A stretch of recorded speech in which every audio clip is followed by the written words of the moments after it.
Chapter 871. Marin spoke quickly, but there were still some who couldn't control their impatience. Not far behind Marin, a loud and clear voice rang out. 4 out of 7, the most important one is more or less confirmed. What are we still talking about here? Let's just do it. General Corny, the association's intention is not to make a rash judgment. Considering the Blood Flame Order's past strength and performance. Isn't there still that Mr. Mo? Marin took the opportunity to explain. Due to the lack of time from the channels we currently have, this Mr. Mo has no official information at all. Everything we can find is suspected to be fake.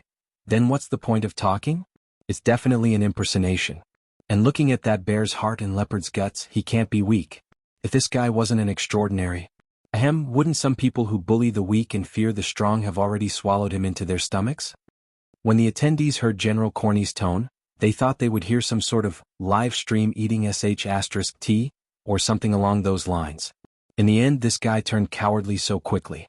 Evidently, his impatient tone just now was a sign of him trying to instigate others. For a moment, cold laughter rang out. Although this General Corny had the title of General, he did not actually belong to the military. Instead, he was the leader of a private armed force active in the Central and North Africa region. Although this guy was an extraordinary, he was famous for being shameless. Today he could be the guardian of a city, and tomorrow he could be the leader of a vagrant raiding squad. His big mouth could be said to have been somewhat restrained in recent years, but he would still reveal his true nature from time to time. But there were still many people who were willing to cooperate. Not far away from Tianbang, someone played the role of a sidekick.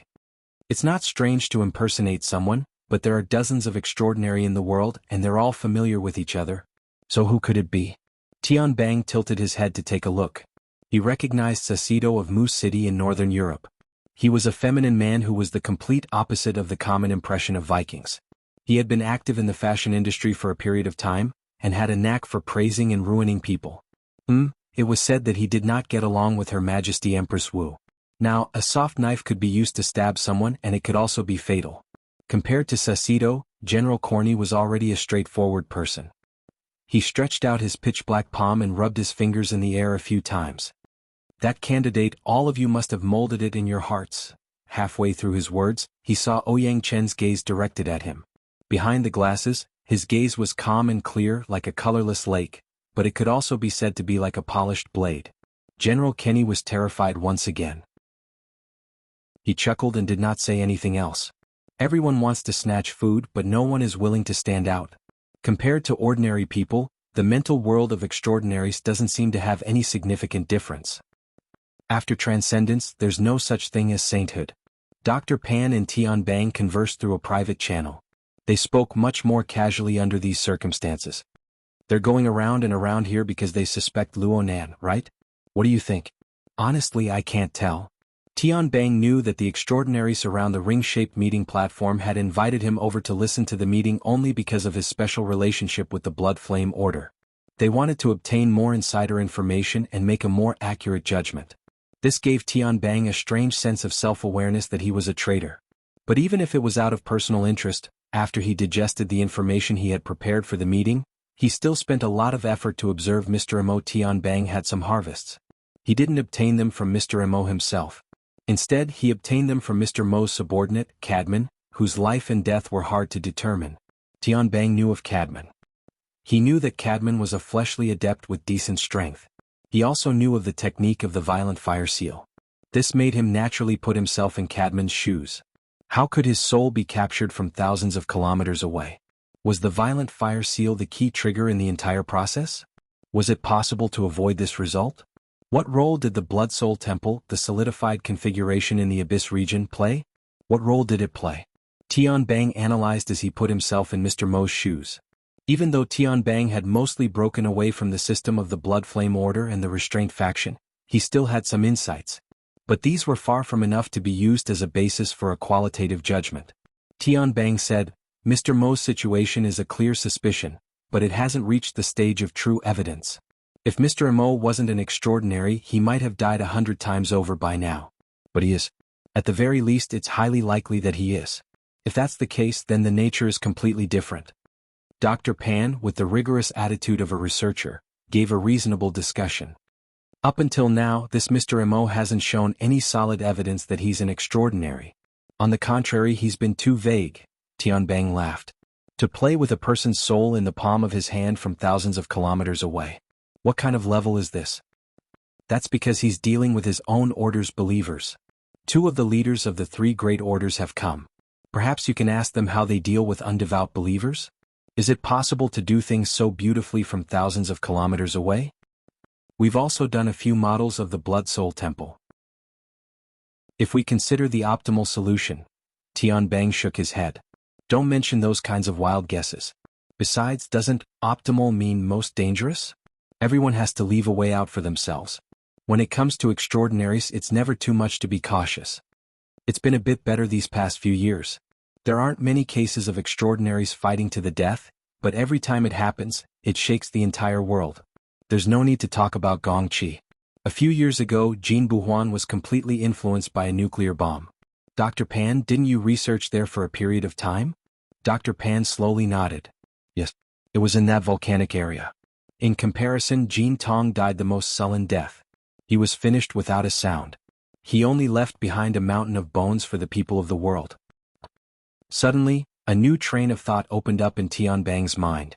Perhaps it seemed it was possible. He found a new piece of evidence.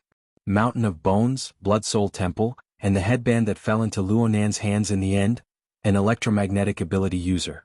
Jin Tong was an electromagnetic ability user. Although this brother belonged to the fleshly side, it was insignificant when compared to the clues themselves. Tianbang had heard in Xia City that Luonan was researching and developing equipment for the Jin Tong headband. There was a period of time in the past when Luonan used the Jin Tong headband to control some sort of advanced civilization's inheritance. None of this was a big deal when considered alone. But when the fragments were put together, 7 to 5, they could even echo each other. What's wrong? It's nothing. Tianbang wasn't going to be the stupid bird that stuck its head out. He just needed to think a little more to understand that the matter of Luonan possessing the Jin Tong headband was no secret. The problem lay in the fact that the cause of Jin Tong's death was still a mystery that had yet to be completely solved. Jin Tong had an inextricably close relationship with the Xia City branch. No one knew how deep the Xia City branch's involvement went. Her Majesty Empress Wu had sent Jin Tong flying. What happened next? To what extent could Ouyang Chen's protective behavior reach? How many supporters did the Xia City branch have in regards to this matter? Sympathizers? Dealing with an extraordinary was on a completely different level from dealing with 2, 3, or even more extraordinary. One had to be prepared for a local war or even a world war. Tianbang felt his finger move away from the nuclear button. In order to strengthen his will, he emphasized once more, the possibility of Professor Luo and Mr. Mo being the same person is extremely small. At the very least again. Dr. Pan hated this sort of vague wording. Tianbang pursed his lips.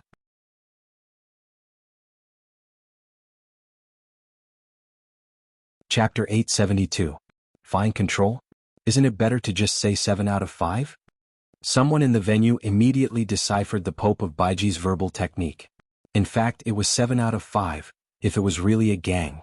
Tianbang was still evaluating in his heart, but more people wanted to see proof. Amidst the chaotic cries for explanation, General Kenny became lively again, and his voice was especially loud. If you want to win everyone's trust, you have to at least give a reason. The Pope of Baiji smiled. As I said, this is the result of observation. Because you haven't been able to observe? This time it was Constance Dollar's turn to speak. This female extraordinaire was a practitioner of mysticism, and she was used to speaking with the prophetic tone of witches and witches. Of course, her eyes were indeed sharp, and because of her outstanding attainments and boundaries, she had a unique view of the current scene in the live broadcast, including the situation in Ban City. If the blood surges again, your eyes will be ruined. The Pope of Baiji ignored the deliberate ambiguity in Ms. Dollar's words and continued to smile. This is also a part of observation. While the verbal and scheming battle in the virtual ring venue was gradually accumulating, on the passenger terminal of Ban City's Ping Trade Market, which everyone was paying attention to, Go-To Yoshimasa was in a state of high anxiety. This emotion, as time went by, and as Mr. Mo spat out words that he seemed to understand but not understand, became heavier and heavier. Especially in Ban City today, the boundless light behind the fish-scale clouds that filled the sky should have been his greatest reliance. But at this moment, as the midday sun shone down, he only felt as if there was a blade on his back. The heat continuously seeped into his body and accumulated, but he couldn't find a channel to vent it. In fact, there was, and the channel was the eyeballs embedded in his eye sockets. The heat radiated from the sky was originally used by this pair of special eyeballs, in order to break through Mr. Mo's external appearance and directly to his deep essence. Goto Masayoshi once felt that he could do it. He had the support of the Fusang Divine Tree system. He also saw that Mr. Mo was using methods that exceeded the limits of people's imagination. In theory, this person must also use power that exceeded the limits of people's imagination. Under such circumstances, the black box created by the cloak could not be maintained in a perfect and flawless state. This was also the time for this pair of eyeballs to realize its significance. However, until now the cloak was still a cloak and the black box was still a black box. He still couldn't break it. Goto Masayoshi could only think like this. With Mr. Mo's ability, most likely dealing with Cadman and his kind would be as easy as flipping his hand, like the clouds and the breeze clear, and would not reveal the least bit of a clue. So, more than once, he hoped that Captain Jimmy would be able to use his hands to create the conditions for him, the eyes, to observe. However, after that detestable bastard suffered a loss, he hid in the tin can and pretended to be deaf and mute. When he was forced into a corner, he even boasted back, "I have a more important mission." This coward. Of course, Goto Masayoshi knew that Captain Jimmy had a backer. However, who didn't have a backer? The problem was that Goto Masayoshi's own backer did not have any new arrangements. Actually, Goto Masayoshi had never accepted any arrangements. He and his heavenly state warriors were just relying on the wild growth of the Fusang Divine Tree. He could use the name of the Amaterasu sect to his heart's content, like a fox borrowing the might of a tiger, to obtain benefits for himself, to strengthen his forces, and to become a socialite in a certain sense. However, his heart was also clear. Behind everything there was a most essential mission, to be a good eye. However, he did not manage to do it now. This made Goto Masayoshi's mood very bad. The discomfort on his body was much more direct than the change in his state of mind. The eyeball was still continuously gathering sunlight energy, trying to penetrate the cloak on Mr. Mo's body, but it could not find a breakthrough point. The energy was being consumed, but most of the energy was still unable to enter or exit, only operating around the eyeball and its surroundings. Goto Masayoshi felt that his head was swelling, especially around his eye sockets. That pair of special eyeballs seemed to be squeezing out bit by bit. At first, the feeling was not too clear, but when it became clear it was already too much, and even if he wanted to control it, he did not know where to start. At this moment, Goto Masayoshi felt that he was like an overinflated tire. His whole body was burning hot, and not only was his head dizzy, his whole body was practically about to explode. He wouldn't really explode, right? Goto Masayoshi had never encountered such a situation before, so he was unable to make an effective judgment. And once this thought was born, he could not stop it no matter what. Even though he knew that he should not, in the depths of Goto Masayoshi's heart, fear still seeped into his anxious emotions. Of course, what triggered them was both behind and in front of him. It was also at this moment, in Goto Masayoshi's vision, there seemed to be dirty smoke lingering, undulating inside and outside the invisible cloak, around Mr. Mo's body. Those miscellaneous people who had already been dominated by terror, contributed another wave of, "It's me?" Goto Masayoshi suddenly realized, his heart suddenly sank, but the special eyeball still faithfully and objectively reflected all the changes that had happened. It allowed Goto Masayoshi to see clearly what kind of interaction had formed between the negative emotions that were born in his body and Mr. Mo's previous interactions.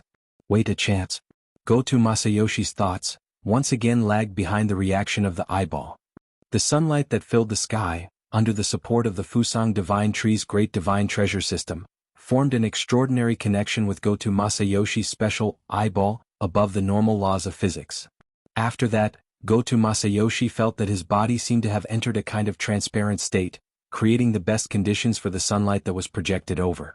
Most importantly, Goto Masayoshi's thoughts had actually participated.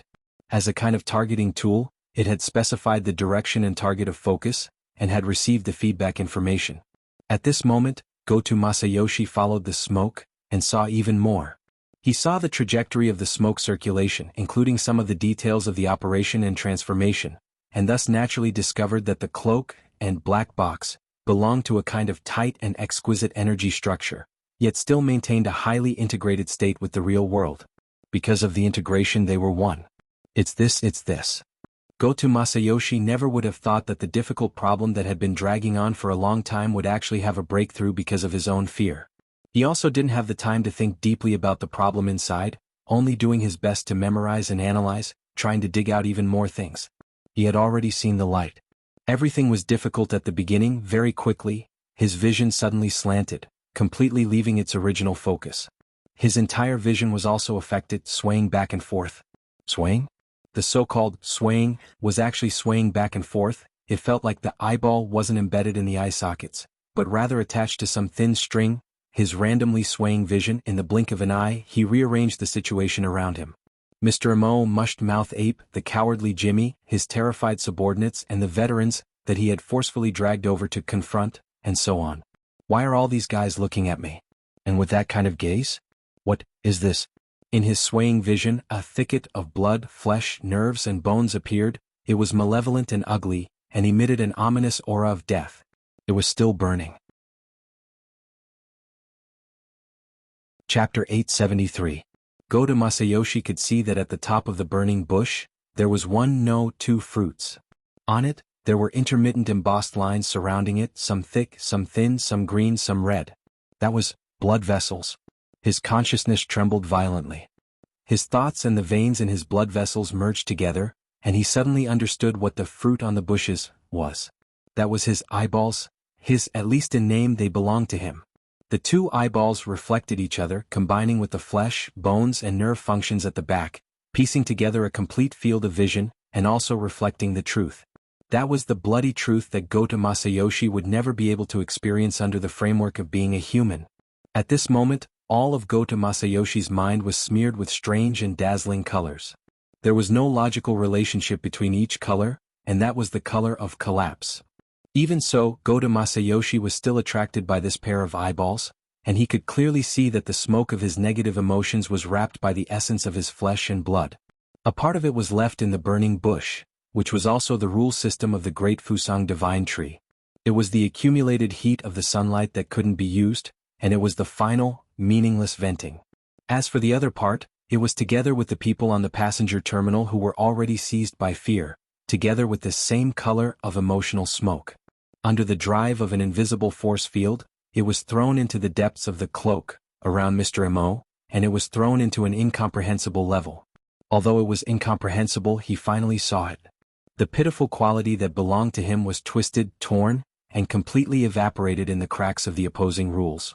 The last of his rationality ended here.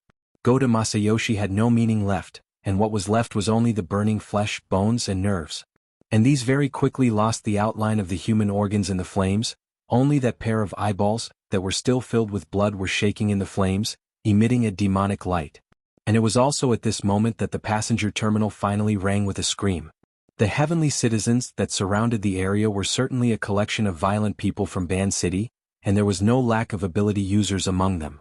But when this scene unfolded in front of their eyes, it still broke the nerves of quite a number of people. They had been soaked in fear for too long, and they just lacked a trigger that would allow them to collapse. Plop plop. In the chaos, some people were directly pushed into the lake, subconsciously struggling, and even dragged their companions down with them. 2 to 3 people fell into the water, creating a huge splash and also caused a slight wave on the shore. The undulating waves naturally spread along the embankment. Some of them even slapped a thick thigh covered in scales and fine hair on the side. A part of the deep purple mouth, and a part of it, and a part of it, a part. A part of the thin smoke flowed in and out as if there was a high temperature and poison intertwined. A part of it. A part. A part. A part. Thin wisps of smoke flowed in and out of the deep purple slit. It was as if high temperature and poison were intertwining with each other as the lava saliva spurted out. Ah! It was unknown who took the lead, but a group of violent people scattered in all directions. At the same time, more people were knocked into the lake, and as they struggled and screamed in the water, what little order there was fell apart. It's a little ugly. In the virtual ring venue, the Pope of the 100 Collections sighed, looking a little disappointed. No, it's very pretty. Constance Dollar continued the conversation with the Pope of the 100 Collections. This was not a deliberate bickering. At this time, among the various audiences who were watching this live broadcast, A considerable part of them were in favor of Ms. Dollar.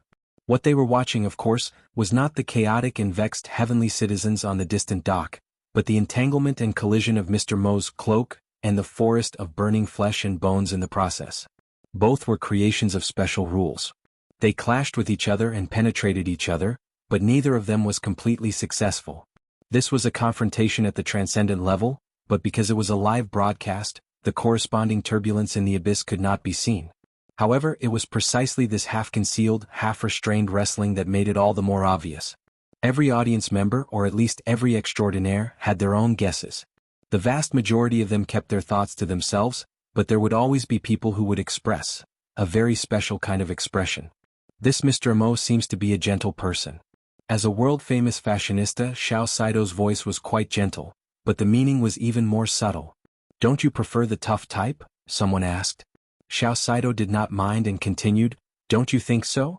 Up until now, the Pope of the 100 Collections has exhausted nearly 40 rounds of rule changes, burning up the last bit of material carrier, but still unable to find out Mr. Mo's background. Is that so?" The Pope of the 100 Collections laughed very sincerely. In Ban City, under the cover of the Fusang Divine Tree System, Mr. Mo can still control it to this extent. It's amazing. Fine control is only the most basic description. The concealment and concealment ability formed from this is the most amazing. 5 out of 7, 6 out of 7. After a few seconds of silence, Vice President Marin coughed. "Gentle, what is the definition of gentle?" Smiling, Xiao Saido stretched out his hand and drew an outline in front of him that was quite similar to Mr. Mo's. With Mr. Mo's ability to conceal his presence and restrain his psychic waves, as long as he doesn't want to show himself, the Pope of the 100 Collections wouldn't be able to catch his shadow even if he had 10 pairs of eyes. But he still showed himself. What? At least from what I've seen and understood so far, he's standing up for his subordinates and partners who are in trouble. He's providing them with protection and support, and he's not hesitating to put himself in danger. This way of doing things, isn't this a gentle heart? Xiao Saido's embellishment sounded very praiseworthy and high praise, but anyone who knew him well would feel a cold slippery snake wriggling in their ears and chest. How does the Pope of the 100 Collections do things? Even Dr. Pan could figure out the meaning behind it. Faint boos and laughter could be heard in the hall. Xiao Saido accepted it calmly. He didn't want to hide it anyway. He was 6,000 or 7,000 kilometers away from Ban City. No matter what, he wouldn't be able to get the first prize. In that case, it would be more interesting to make the situation more chaotic. But the problem was, would Mr. Mo, who seemed to have popped out of a rock, really do what Xiao Saido analyzed? Would the Pope of the 100 Collections and the Amaterasu Order under his rule believe in this judgment? Interesting angle. The Pope of the 100 Collections' tone didn't have any interesting reaction at all. The smile on his face had faded, and under his bald head, his entire face was indifferent. You might as well think of a few more good ideas like this. Just one: I can't entrust the foundation of Ban City to this so-called gentle heart. It was obvious from his words that the Amaterasu Order, or at least the Pope of the 100 Collections, wasn't too willing to go against this Mr. Mo in Ban City. As for True God Qianju, well, he might already be rubbing his palms together. At least for now, the Pope of the 100 Collections was still steering the ship, very quietly and honestly asking for opinions. Are there any other possibilities? Why would such a person appear in front of people at this time, at this moment, in this way? This is a question that I can't answer no matter how much I think about it. Why don't you all give me some suggestions? That's right, why? Intentional, unintentional, active, forced. These high-end ability users with rich experience could easily think of dozens or even hundreds of possibilities. But every possibility had to be supported by sufficiently solid logic. Then again, at their level, logic wasn't a necessary consideration. For example, the cause of this meeting. Gong Qi had already been dead for half a month. The Ability User Association had been searching for him all over the world, but there had been no progress at all. Suddenly, such a person had jumped out and openly displayed his deep suspicions. Moreover, it was in the territory of two top-notch extraordinaries. What logic was there to speak of in this? What do you think is going on? Dr. Pan tried to discuss with Tianbang again. But this time, Tianbang didn't join the conversation. Coincidentally, an order had entered his mind through the channel of the health pod. Major General Tian, the meeting hopes to understand the information related to the Blood Flame Order in the Jin Tong incident. Please be prepared to speak. 6 out of 7 was not enough. Was this a 7 out of 7? In the end, there were still people who couldn't stay idle within the restraint faction. The first thing Tianbang reflected upon was his own self-control. Then he considered on an even broader level. Mr. Mo's sudden appearance meant that there was nothing else he could do aside from the Blood Flame Order as a clue. The Blood Flame Order was a secret order. Actually, it had been a rather well-known organization in the inner world for several decades. Everyone knew the ins and outs of the order. There wasn't much meaning in digging further. But if he could solidify the relationship between Luo Nan and the Blood Flame Order, then the monotonous clues would immediately be plentiful and three-dimensional. Back then, the Hill of Bones in the seas outside of Xia City had long since spread into the eyes of millions and millions of ability users in the inner world along with the broadcast signal. Was there a lack of 2 or 3 people among them? Which big shot of the military wanted to decisively take a side? Or perhaps this was a higher level of sitting on top of the mountain to watch the tigers fight. It was fine to show one's stance, but did they ask for the opinions of others? Tianbang reflected upon himself for the second time. Was it because he had been acting far too easy to bully in the outside world? So much so that any random Tom, Dick, or Harry dared to use him as a gun. Dr. Pan. Have you checked the communication privileges of the experimental center recently? This I'm not too sure. What's wrong? There's a spam message coming in. You guys are quite open-minded. Tianbang used his own privileges to form an overlay as he spoke. He adjusted it to the highest level of non-combat readiness.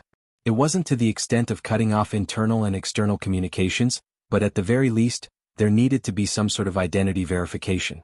Of course, he was currently in the midst of a human experiment. The verification work was handed over to his young but reliable aide, Lieutenant Colonel Zhu Ling, to handle. As for the spam message in front of him, what was the point of mentioning it? Having done all this, Tianbang magnanimously became a spectator. Oh, there was also that speech. Things like bioelectricity disorder and memory errors were far too common during the human experiment phase. There was really nothing that could be done. The corner of Tianbang's mouth twitched when Mr. Mo's thin and sickly face revealed a clear smile over at Osaka City. He extended his hand like he was plucking a fruit. He pinched one of the eyeballs within the flames of the thicket that was about to be completely burned away. I can study it for a bit. Wow. There was no telling how many people in the circular hall exclaimed at this moment. Most of them couldn't tell how many marvelous and subtle operations Mr. Mo's seemingly simple action had to be performed on the transcendent level. In any case, Mr. Mo had indeed plucked a fruit and pinched it with 3 fingers. But that wasn't the end. He raised his head again. This time, it was an overly direct angle that pierced through the projection of the live stream into the virtual circular hall. I want this one too. Chapter 874. What does he want? Has he discovered us? The higher the concealment ability of Mr. Mo's cloak, the more penetrative the light from his eyes, which were the windows of his soul. They were separated by thousands or even tens of thousands of kilometers, and the boundary between the virtual and the real lay between them. However, at this moment, a similar thought flashed through the minds of most of the audience in the virtual venue. It had nothing to do with logic. It was just their first feeling. However, the feeling didn't last long. While their thoughts were in turmoil, Mr. Mo's eyes remained fixed, and his body didn't move. The gigantic bloody fiend behind him had already made the clearest move. At this moment, the mushed-mouthed ape moved from stillness to a great extent and at a great speed. It was to the extent that its enormous body was like a liquid, or like a wave of light that had broken through the barrier of a solid wall. The filthy color of blood mostly covered the glitter of the light wave, but the elements contained inside were even more complicated. It seemed that a violent chemical reaction was taking place inside the bloody light and between it and the materials in the outside world. The camera shot from Captain Jimmy's perspective was instantly polluted by the bloody light. The irregular halos and spots obscured most of the details there. F***CK. In the virtual venue, several people blurted out their catchphrases. The problem was that the terrible effect of the live stream did not improve because of their curses. On the contrary, the bloodstains, halos, and spots were still unscrupulously expanding, smearing and polluting their visual field. In the end, they almost lost the meaning of analysis. There were only deformed bloodstains that interweaved into twisted and ever-changing patterns that were changing rapidly. The problem of the live stream continued to worsen, and there was no sign of it getting better. What's going on? At this moment, even Marlin and the others on the circular conference table couldn't hold back anymore. President Abner, on the other hand, quickly made a judgment. It seems that the operation team is under attack. As he spoke, he looked at the Pope of 100 Communities. He was probably the only one among all the participants who had multiple perspectives. However, the Pope was still indifferent, and he seemed to be in a trance if one looked closely. He didn't respond to Abner's gaze at all. Abner shook his head slightly and turned around to consult a key person who was only separated from him by Marlin and hadn't spoken much. Chairman Mao, should we ensure the quality of the live broadcast? The so-called Director Mao was probably the most casually dressed person at the scene. He was sitting behind the conference table, and only a red and green floral shirt could be seen on his upper body. A pair of aviator sunglasses hung around his neck. It was as if he was projecting the beautiful scenery of the Sunshine Coast. One could imagine what the lower half of his body looked like. This was the truth. Not only was this Director Mao a veteran extraordinaire, he was also an independent director of quantum holdings in the secular world and the main liaison for the Deep Blue project. He was practically the highest representative of quantum holdings in the inner world. However, unfortunately he was currently on vacation and was in the Gold Coast. He was forced to attend the meeting, so he was somewhat unwilling and yawned non-stop. However, at this moment his expression finally tensed up. The vertical wrinkles on his forehead also stood up, and he looked very serious. That's right, we are now an operation team directly under the Apocalypse Laboratory and we have been attacked. This is a very serious matter. Director Mao was still describing the incident when someone interjected, "When will the live broadcast signal come back?" Director Mao acted as if he hadn't heard anything. The problem right now is the safety of the operation team members. Before he even finished speaking, the messy broadcast screen suddenly cut away from the blood-colored haze and restored the image of the Ban City passenger terminal in broad daylight. However, the perspective of the live broadcast had already undergone a clear change. The angle that belonged to Captain Jimmy and was directly facing Mr. Mo had already disappeared. To be more precise, it was in the form of a painting within a painting. It had shrunk to a small area in the upper right corner, and what appeared on the main screen was a side view from the lake surface to the terminal. From this angle, only half of Mr. Mo's back and shoulders could be seen as he sat in a wheelchair. There was also the ever-expanding anomaly that had already lost its flesh and was more like a translucent bubble of lava than an area of 20 square meters in front of him. *CK, what is that? The mushed-mouth ape? The answer was right in front of them, but none of the audience dared to confirm it. At this moment, the internal radio waves of the operation team in Ban City transformed into urgent syllables that appeared in the audience's ears. Captain, Jimmy, he's been swallowed. The formatted space structure has been destroyed. It's greatly weakened. Attempting to replace the main axis. Application denied. Deep Blue's platform location has disappeared. Apocalypse array. Blah blah blah. There seemed to be some sensitive word that the corresponding information had been masked. The following information was even more intermittent. However, the vast majority of the audience present possessed rich combat experience. They could make guesses and understand some of the situation. As it turned out, what Mr. Mo wanted was Captain Jimmy. A more professional term would be a high-end combat machine directly under the Apocalypse Laboratory, or even the most cutting-edge 7th-generation dynamo core. Generally speaking, the roots of Jimmy's operation team were still a tightly controlled secret. However, the present virtual venue was the gathering place of the world's strongest experts. There was still a considerable portion of people who understood the crux of the matter. Their gazes unconsciously turned towards Director Mao again. The latter also began to slam the table. Vile. If he could restrain his expression a little more, perhaps it would have been more realistic. Even Dr. Pan could see it. Deep Blue and Apocalypse are at loggerheads because of the 7th-generation dynamo core. So it wasn't just a rumor. Tian Bang wasn't too interested in this. He was more concerned about the details displayed in the live broadcast. At present, the operation team had clearly fallen into an extremely awkward situation. The captain had been swallowed, and the formatted space had fallen into a leaderless state. It had to be rearranged, but the following situation didn't seem quite right. As a top-notch burner, Tian Bang very quickly discovered the abnormality from the operation team's password. Why can't the main axis be replaced? The authority of the commander should be handed over in sequence. The authority didn't pass. Dr. Pan's attention quickly shifted from the level of gossip to the professional domain. He made a professional judgment, but he soon fell into a state of confusion. What? Since it's directly under the Apocalypse Laboratory, it's most likely the 7th-generation dynamo core. How could there be such a low-level bug in authority transfer? Why is it a Buji? There's obviously another possibility. Tian Bang stared at the blood-colored bubble in the projection area and said in a low voice, "Why can't it be Captain Jimmy, the commander, who hasn't completely lost his ability to command and hasn't completely lost contact with the other operation team members? He's clearly been swallowed. Looking at that monster's appearance, it can't possibly have digested him along with his exoskeleton.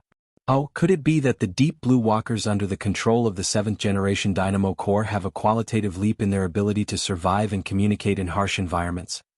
That's why I said that these people shouldn't be called deep blue walkers. Apocalypse walkers should be more accurate." Tian Bang nodded, then shook his head. "The problem is that we don't know the nature and composition of the so-called mushed-mouth ape stomach space, right?" Dr. Pan shrugged. "Think about its saliva. It's not a magma lake inside but a sulfuric acid pool." The corner of Tian Bang's mouth hooked up. "Maybe it's not a sulfuric acid pool or a magma lake inside, but a simple space bag. At least looking at it right now, I can't recognize that fellow. There's no similarity between that fellow and ape or lava." At this time, from the perspective of the live broadcast, the blood-colored bubble that had swallowed Captain Jimmy seemed to have passed its peak period of transformation and was beginning to shrink. But its composition, at least in terms of density, didn't conform to people's logical understanding. It naturally became denser and denser. On the contrary, the blood-colored light was becoming thinner and thinner. Many times, a portion of the area would become somewhat transparent after a burst of undulations. It was like an illusory soap bubble. It seemed as if it could be blown away with a single breath. But the problem was that after the initial panic, the operation team had already begun a limited counterattack. All physical and energy ammunition were directed towards the blood-colored bubble. At least 5 deep blue walkers launched their attacks from the surface of the lake, from the sky, and from the distant commanding heights. The firepower interweaved into a net and converged at the visible weak points of the bubble. It seemed as if they wanted to rescue their own captain. But Mr. Mo, the instigator of everything, wasn't affected in the slightest. It seemed as if he was directly judged as a passerby. This passerby also didn't have any intention of interfering. He only played with the fruit he had just plucked with his fingertips. He allowed the astonishing firepower of the deep blue walkers to pour down on the increasingly weak blood-colored bubble. The problem was whether it was the metal bullets, high-explosive gunpowder, or energy blasts, regardless of whether they were supported by the format of fire, all of them were like clay oxen entering the sea after entering the blood-colored bubble. They disappeared without a sound. Tian Bang said decisively, "This is absolutely not the structural model of a flesh and blood body. This fellow is highly energized. And then? It's relatively easy to mold. It's a natural building material." Dr. Pan was simply repeating Mr. Mo's previous description. This was also the only basis. Tian Bang asked, "What is a highly malleable energized building material used to construct?" Before his voice fell, the blood-colored bubble really did turn into a soap bubble in the live broadcast. It burst noiselessly in a form that didn't have any texture. The howling net of firepower directly pierced through the pier's walkway in the area it had originally covered. It conveniently tore apart the 7 or 8 cars parked behind it. For a time, the sound of explosions rang incessantly. Gravel splashed in all directions, forcing the nearby veteran and the others to nearly jump into the lake. It was a belated display, but it was meaningless. The mushed-mouth ape disappeared along with the blood-colored bubble. At the same time, the fully armed Captain Jimmy also disappeared.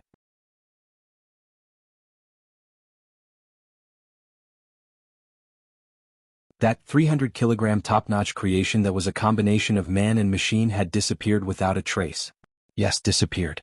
Tian Bang felt that this was the most accurate way to describe it. He couldn't experience any of the so-called devouring texture. He only felt that this was a magic show that had occurred in front of the world's apex powerhouses. Captain Jimmy himself wasn't much, but he was the embodiment of the Apocalypse Laboratory's most cutting-edge research results. Had all traces of its existence been erased just like that? Tian Bang only felt that this was too absurd.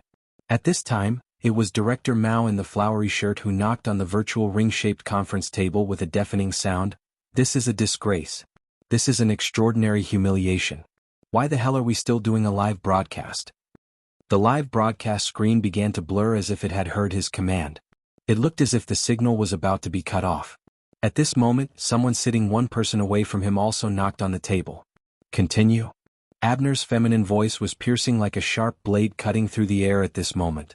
Just a few milliseconds later, at least 3 to 5 powerhouses said in unison, "A painting within a painting." Chapter 875. It turned out that among people of the same level, there were some who were sharper than others. Similarly, there were also some who were more reserved. If not for Director Mao's order to cut off the signal, even if the extraordinary audience had seen through the trick, they wouldn't have exposed the truth in a tone that bordered on losing their composure in public. In front of the circular conference table, Director Mao spread his hands innocently. Under the high-resolution projection effect, the well-developed hairs on his forearms were clearly visible. But in the eyes of many, this extraordinary businessman, who was even more successful than Buhuan Gold back then, had sinister thoughts that were much more complicated than superficial hair. After being reminded, most of the participants stared at the small picture-in-picture area in the upper right corner of the live broadcast and quickly captured the most crucial information.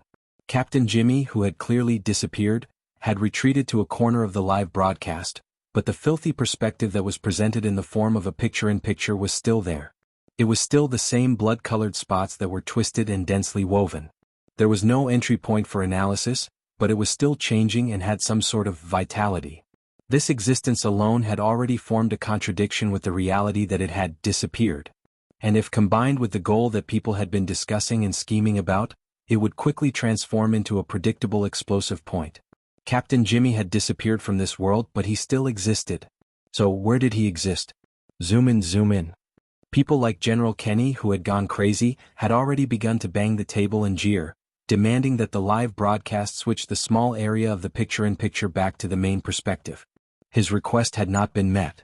In fact, it was a little presumptuous to obtain more information through a simple live broadcast.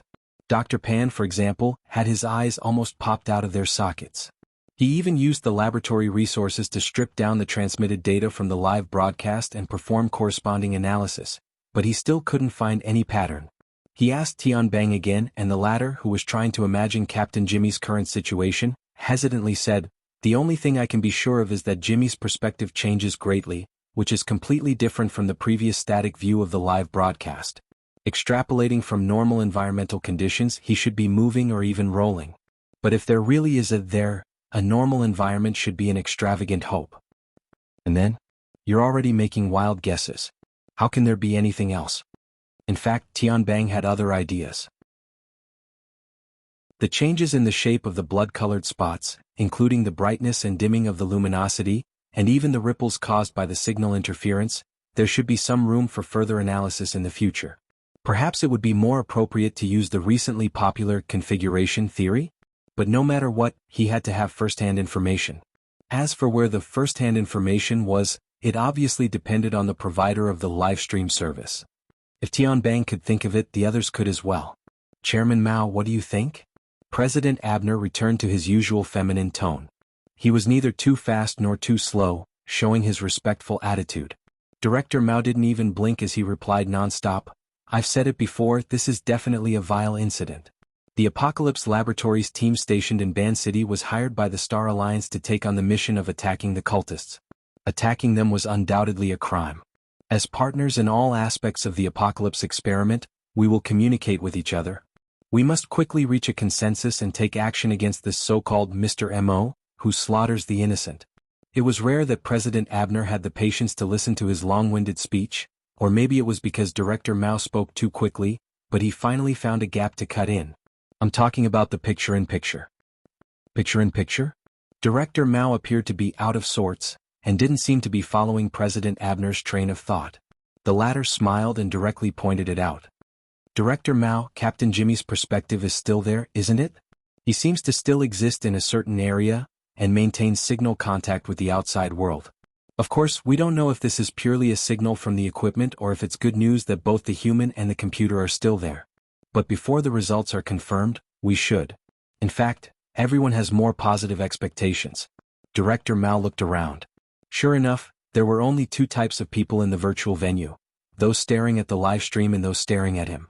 These people cast the so-called positive expectations gaze at him. Their eyes were bright and burning. Speaking of which, when he voted in favor of sharing the live stream resources, he didn't expect this situation at all. After a rare second of hesitation, Director Mao followed Abner's rhythm with some reluctance. It would be great if that's the case, but we don't have the information to support it at the moment. President Abner pressed close. There will be. The Apocalypse Lab should have it. As a comprehensive partner, be it Quantum Corporation, the Deep Blue Lab, or the Ability User Society, we are all willing to contribute and jointly decipher this information. Director Mao's expression was solemn. The wrinkles on his forehead and between his eyebrows formed a cross again as he tried to find his rhythm. Of course, we wouldn't have provided the corresponding live stream service otherwise. As everyone can see, the price is heavy. Speaking of which, at a time like this, the efficiency must be higher if we directly face the key issues and key people. Pope of the 100 Collections, what do you think? This was an excellent shift of the ball, and the method of blurring the focus was excellent. The participants began to look in all directions and listen in all directions. At the same time, they paid attention to the size of the live stream as well as the topic of conversation in the venue, for fear of missing a crucial detail. The Pope of the 100 Collections was also smiling, but he also took a longer time to respond. That's why I've been asking for everyone's opinion. Now that things have come to this, is Mr. Mo being driven by a tender heart, or is he trying to declare something? Only by unraveling this riddle will we be able to take corresponding actions later on. Because of Director Mao, the livestream provided by Deep Blue, and the Apocalypse Lab, as well as the collected information and data, we might have found an opportunity to crack this riddle. Alright, it was back to square one again. Director Mao was sure that he had been cruelly surrounded, but he couldn't blame anyone else. After witnessing the unexpected harvest of the picture-in-picture, his greed had arisen on the spur of the moment, and it had aroused public anger. Again, who would have expected that Mr. Mo would actually make such a big mistake, and present the place that everyone coveted in front of everyone in such a manner? It was that place without a doubt, right? Up until now, all the heavyweight conclusions were just inferences. But the continuous changes in events, although not to the point of being a solid hammer, were still like the chisels in the hands of craftsmen, knocking down the originally thick and heavy barrier bit by bit, exposing the outline of the truth. From now on, all that was needed was a little bit of imagination to more or less sketch out the entire truth. It was precisely this little bit that made the high-end people present wary, but it also inevitably stimulated gambling-like expectations. At times like this, as long as they were a little bit earlier than others, Captain Jimmy, who was a little bit earlier, and the Apocalypse Lab behind him, thus became the target of everyone's jealousy. Director Mao couldn't cut it in time, and couldn't cut it, so he naturally became the target of focus fire. Now, apart from throwing up his hands, he could only say some strange words and mock himself. You've gone around in such a big circle, but you can't even strangle someone to death with a knot. Why bother? Besides, he's right there. Just ask him directly. There was a sudden momentary silence in the virtual venue.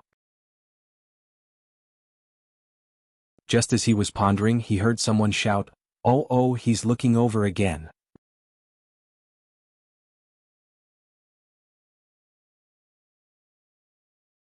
The virtual venue was silent for a short period of time.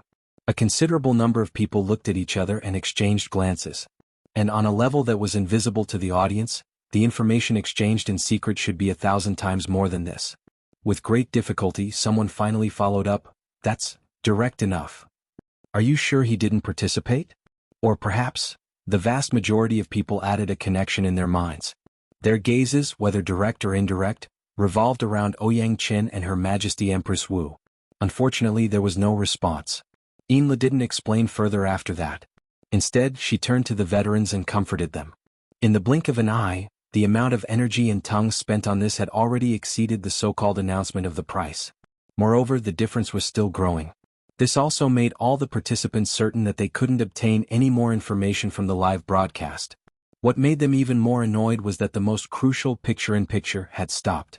It was as if an absurd play had suddenly come to an end. The abstract changes that could cause the imaginations of the extraordinaries present to run wild had suddenly locked onto a single instant. Even if all the participants' gazes were focused on it, they couldn't move it even a little bit. Several seconds later, that small window turned into an irritating snowflake noise that drowned out the last bit of people's thoughts. *CK, this is provocation. Someone slammed the table and stood up. His stocky figure looked extremely intimidating, but unfortunately there were only a few who responded.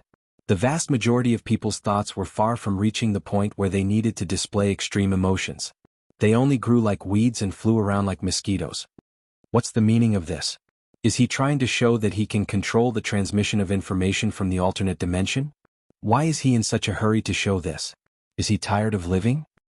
Does he really want us to bid that alternate dimension? Cooperation and development? That's so smart. Is he overthinking things? Maybe he's simply saying this to that operation team, to the people behind them.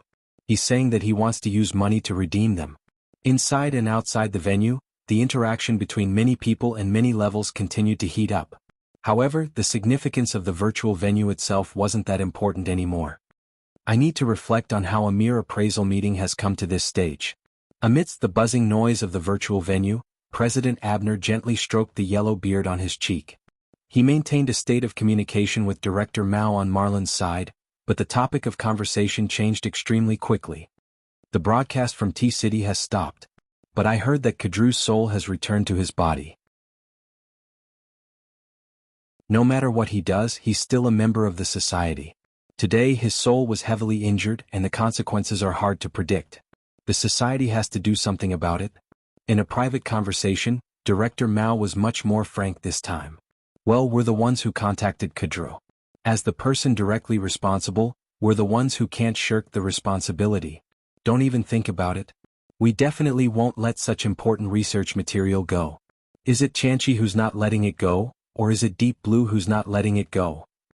We can discuss this issue after the meeting. President Abner laughed. Why do we have to discuss after the meeting? Of course it's not good to end it in a hurry. Why don't we take a break first? The last sentence was directly transmitted to the ears of every participant. Take a break? At present, the situation has already exceeded the scope of the original topic of the meeting. Due to the limitations of the conditions, there are still many people who haven't had the time to attend the meeting and participate in the discussion. For example, His Excellency the Priestess of the Order of Justice. Why don't we take a break for now? Tomorrow or perhaps a few days later we can discuss it again. Most of the participants were somewhat tempted. In reality, there were indeed many people who needed to gather their scattered thoughts. They also needed some time and space to settle their thoughts. But then again, if the meeting was adjourned, there was no doubt that it would give some of the true bigwigs the opportunity to form alliances. Perhaps the entire situation would be completely different during the next meeting. It was even uncertain whether there would be a second half of the meeting. Many people fell into a dilemma. The problem was that as the organizer of the meeting, President Abner had sufficient authority to enforce this suggestion. The next second, before some people could voice their objections, Marlin, who had received a signal from President Abner with his eyes, knocked on the table. Then we'll take a break. As for the resumption time, we will inform you later. Someone cursed out loud. However, the broken signal connection turned all of this into meaningless nonsense. Most people didn't have the leisure to care about this. They needed to spend more effort to lock onto the truly meaningful information from this conference that had almost no conclusion. They also needed to use their own connections and other resources to search for the mine and dig out the real gold. Of course, for some people who currently had first-hand information, it would be even better if they could seize the opportunity to capture a new entry point. The plans of the higher-ups always needed to be executed by the people at the bottom. Right now, in the operation team at North Mountain Lake, Team Deputy Men had received the latest order. This order bypassed their direct superior, Supervisor Bai, who did not really fulfill her responsibilities, and directly took command through the internal authority channel. Lock the original format space, settings and captain's main authority. Activate full sensory mode. Until there is a clear change of command, maintain this state. Men confirmed his new supervisor. At the same time, he also confirmed that this old superior, who was slightly younger than him, was still in a bad mood. Therefore, he first opened his mouth to accept the order. After a while, he carefully added, Supervisor Yen, currently the Apocalypse Array can no longer detect Captain Jimmy's signal. I'm afraid we won't be able to hold on here for too long. Yen Yongguo's voice sounded like he was chewing on ice. I will activate the superior structure to give you the necessary support. Aren't you in T-City? If it's consumed, care about what you should care about. Yes, sir. Men subconsciously straightened his back, causing the entire Deep Blue Walker to buzz. At the same time, the 7th-generation dynamo core that was deeply implanted in his brain and spinal nervous system emitted a clear electrical signal. It actively connected to the archetype format hub of him and all the other team members around him. A layer of faint yet real and wonderful structure spread out from the distant void. It also seemed to be growing from the inside out. The two ends, near and far, resonated with each other and fused together at a higher level that surpassed the spiritual sea. In less than a second, Yin Yonggua's superior architecture had crossed thousands of kilometers of the Pacific Ocean, arrived at Osaka, and exerted its influence. However, this function was rather restrained. It was only a template with a weak stickiness.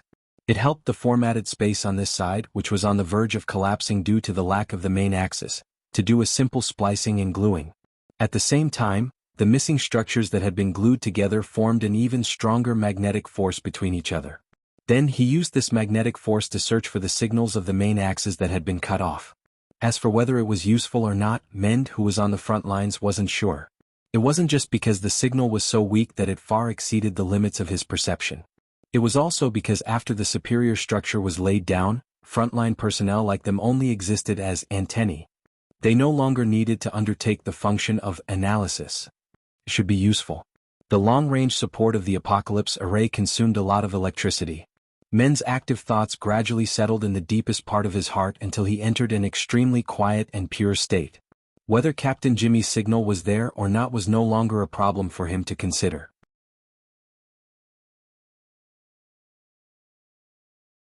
Chapter 877. At the intersection of a certain residential area in Nade District, a black nanny van was parked by the roadside with its engine off. However, Hai Jing, who was in the driver's seat, was not idle at all. Other than answering phone calls, he was adjusting his schedule. When he finally had a chance to catch his breath, he looked at his watch. It was almost 5 minutes past the agreed time. He sighed and made another call. Emoya. Open the door. The door at the back opened, and Emoya stepped in with her handbag and sat in her seat.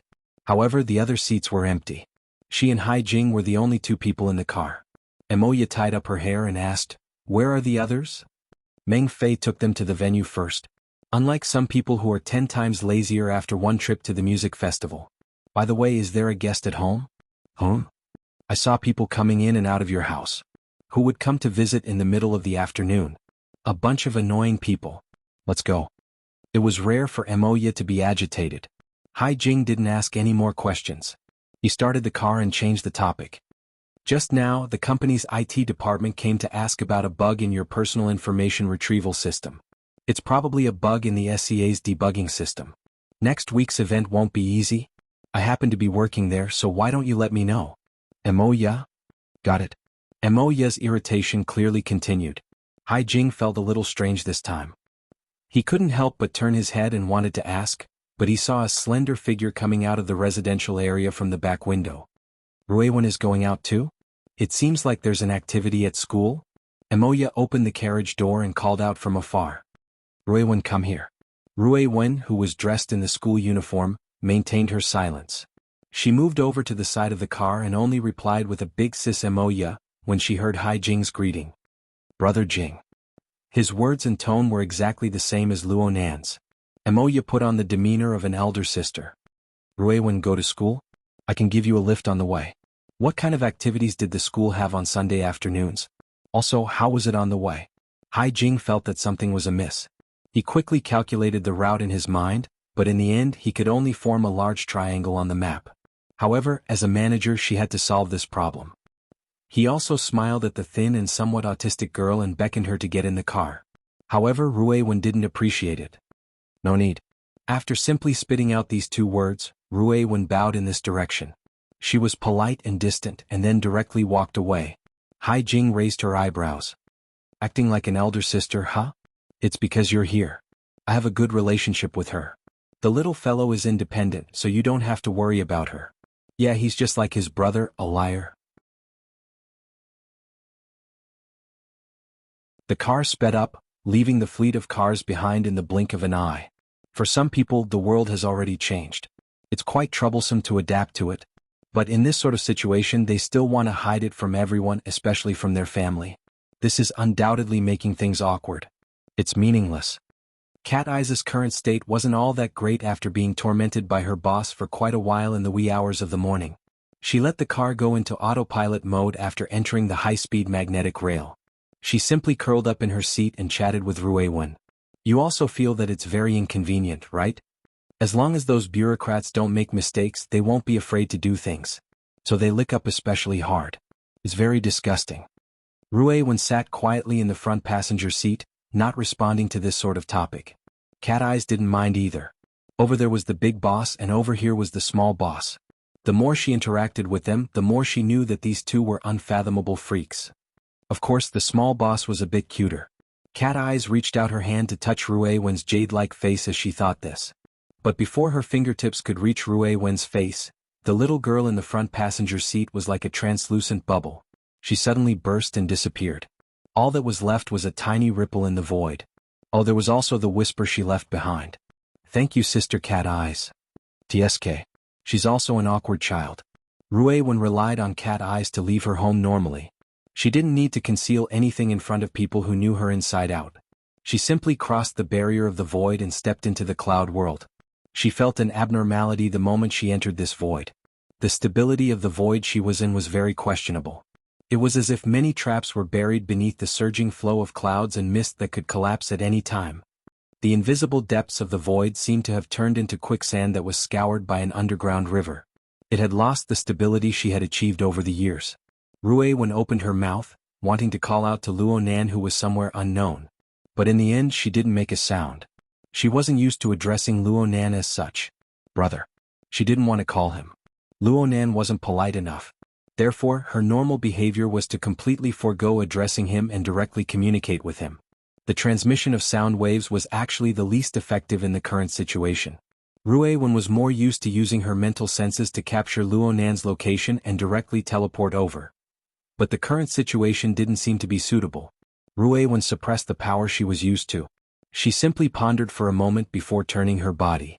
She didn't circle around the half-collapsed void traps.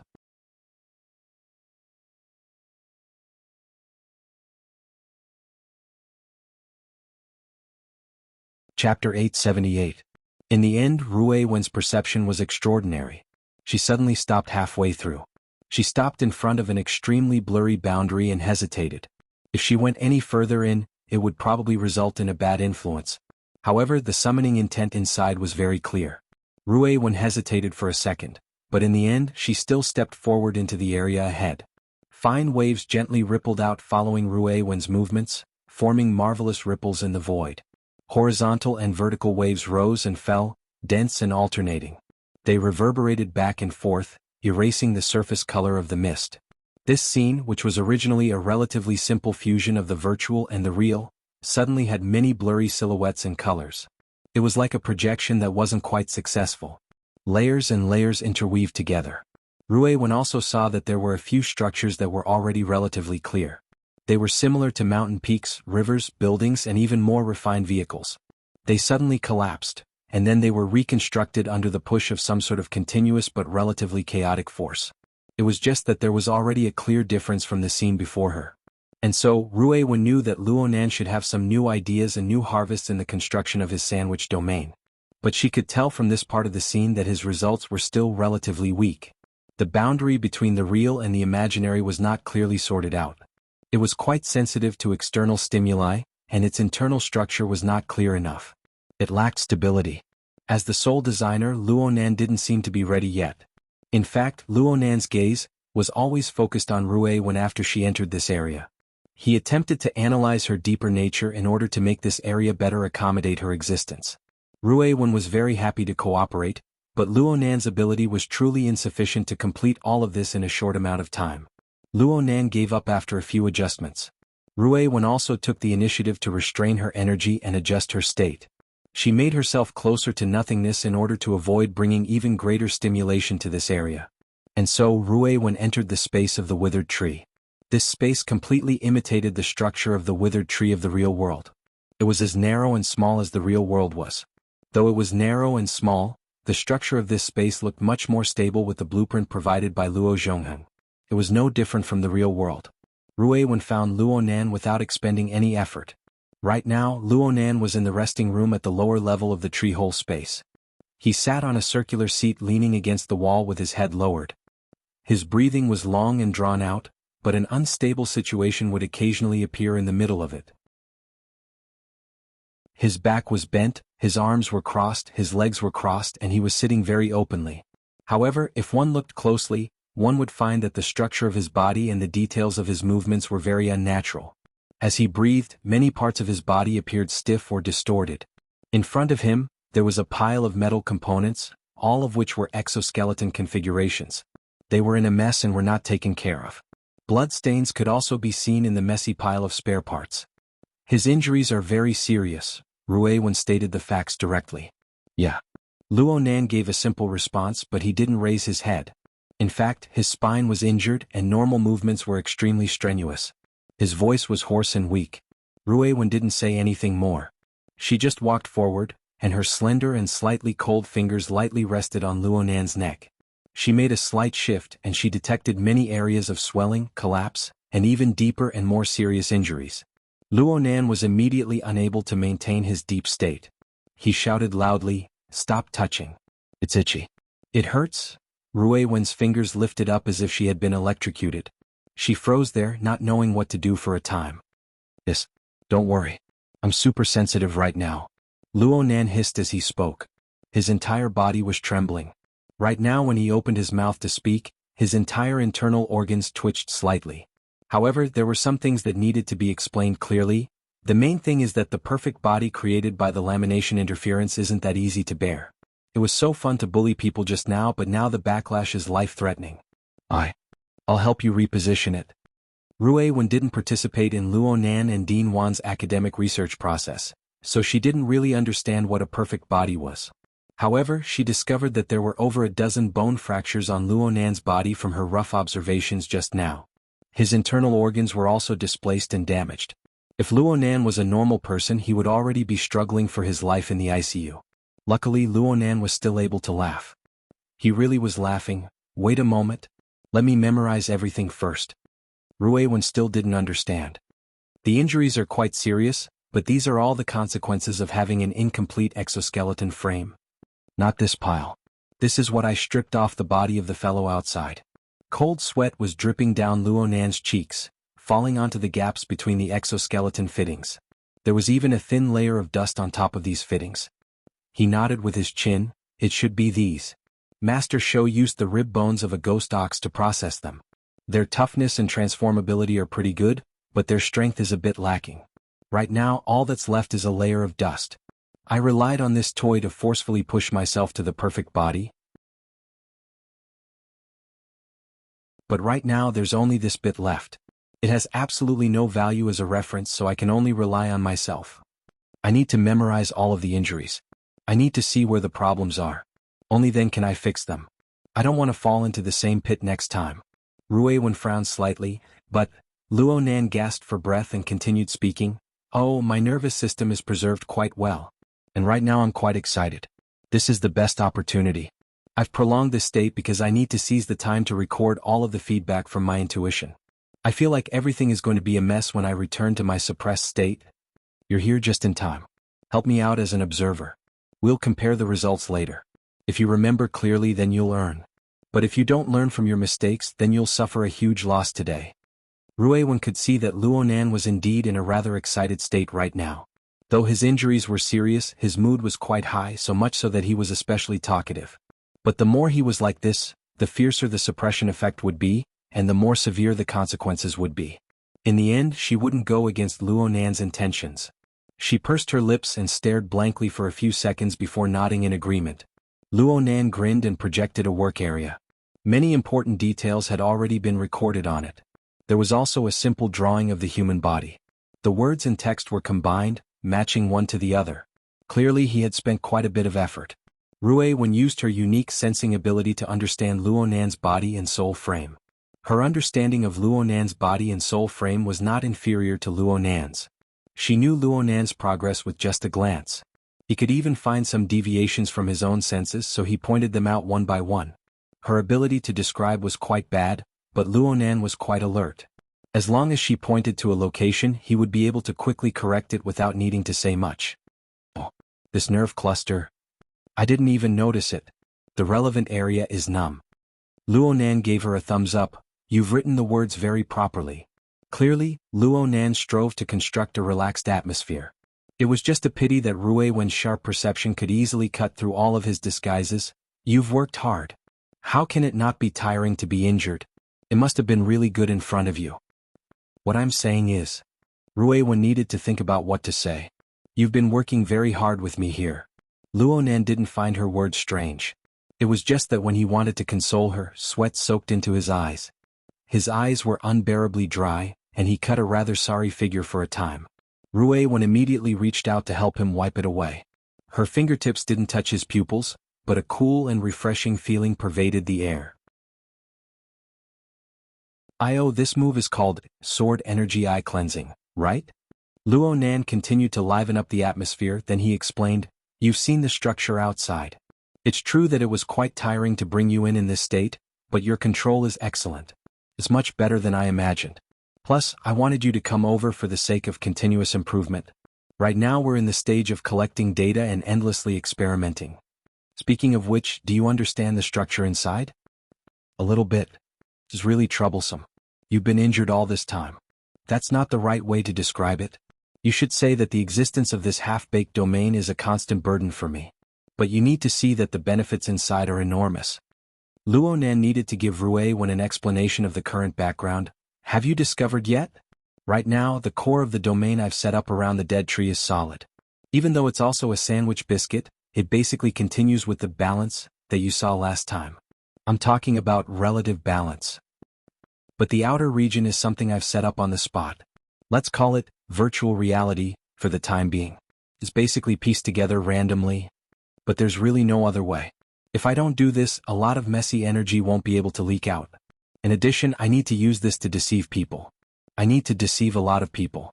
Rue Wen immediately thought of the outer region, the fellow who was entangled in the spider web.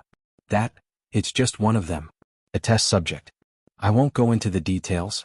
In short, I've already become the target of public criticism due to my not-so-smart actions this morning. Many people want to pull out my tendons and flay my skin. I definitely can't beat them head-on, so I'm using this method to trick them. Yeah, I'm trying to trick them. You're using this? Rue Wen showed a rare display of straightforward doubt towards Luonan. Cough. You can't really win people's trust, right? Right now it really doesn't look good.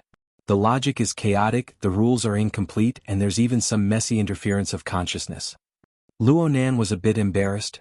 Forcefully integrating them into the void world is really difficult for people. The backlash is also quite fierce. However, we still have opportunities. There are conditions. For example, the recoil is quite sufficient. You've seen your big brother's soul cloak, right? There's also the spider web altar. Right now they're endlessly gathering redundant consciousness resources from the sea of consciousness for my use. They're even extracting energy from the abyss region. But it's very messy. Rue Wen hit the nail on the head. This is just like a large-scale biological brain array in the cloud. I still haven't sorted out the core architecture on my side, and there aren't many usable computing nodes. How many people in this world understand the basic concepts of configuration? Snake tongue, Inlu, cat eyes, and a few others aren't very good at it. Speaking of which, you're one of the most important computing nodes. Your little brain is quite clear. The more you understand the situation here, the less worry I'll have. Understand? Rue Wen didn't respond. She just stared at Luonan, and there seemed to be specks of light flickering in and out of the depths of her dark pupils. They were like the streams within a deep gorge, occasionally sparkling with light.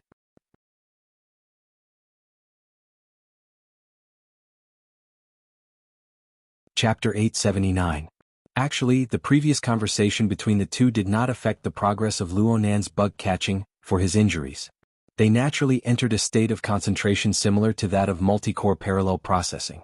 They coordinated and mobilized their mental resources to resolve all sorts of problems in an orderly manner. This sort of parallel processing model, simulated by the brain, originated from Dean Wan's secret technique of overall planning. Admittedly, it was an incorporeal mana-consuming skill, but for the current Luonan, it just so happened to be able to digest the serious excess of computing power resources. As for how Rue Wen did it, only the devil knew. Everything had been going quite smoothly. But Luonan's special focus state was broken when Rue Wen cast her gaze over at this moment. This gaze had already exceeded the scope of what Luonan was familiar with. Unfortunately, what existed within wasn't any complicated thoughts. Instead, it was some sort of unique method that followed Ruewen's own logic. Luo Nan instinctively wanted to analyze it, but he didn't know how to start. This caused the unstable state of his domain to fluctuate once more. For a time he found it a bit hard to bear. He could only adjust himself and subconsciously talk to himself. Are you wondering why I'm using such a complicated and strenuous method? You're under a lot of pressure. Ruewen's words were like an arrow piercing his heart. Luo Nan grinned wryly, but he felt unexpectedly good chattering like this. Yeah. Every single one of the people I need to deal with right now have abilities no less than Jin Tong and Gong Qi. I hoodwinked them this morning, but in the end it was just hoodwinking. Those people have their eyes fixed on the cloud world. No, it's very likely that they're looking at the deeper layers. Even if it's the cloud world, there's no room for them to toss and turn. If I'm exposed, then so be it. I might as well forcefully create one. Isn't this taking things for granted? People have to live under pressure. If I don't take this opportunity to pull my strength up by a chunk, then it will certainly be very unsightly when I return. This is a situation where there is no retreat and only advancement. Looking at it from a different perspective, your big brother has indeed found a shortcut to quickly level up. Ruewen stared at him. You said before that you shouldn't think of shortcuts when doing things. Cough cough. That's the principle of how people conduct themselves. But if a pie really falls from the sky and smashes into our mouths, we can't spit it out, right? Ruewen didn't ask what the pie was. She didn't open her mouth any longer. She continued to stare at Luo Nan with her extraordinarily serious and deep gaze. And it was under her observation that the truth, hidden behind layers upon layers of mental and material barriers, appeared one after another.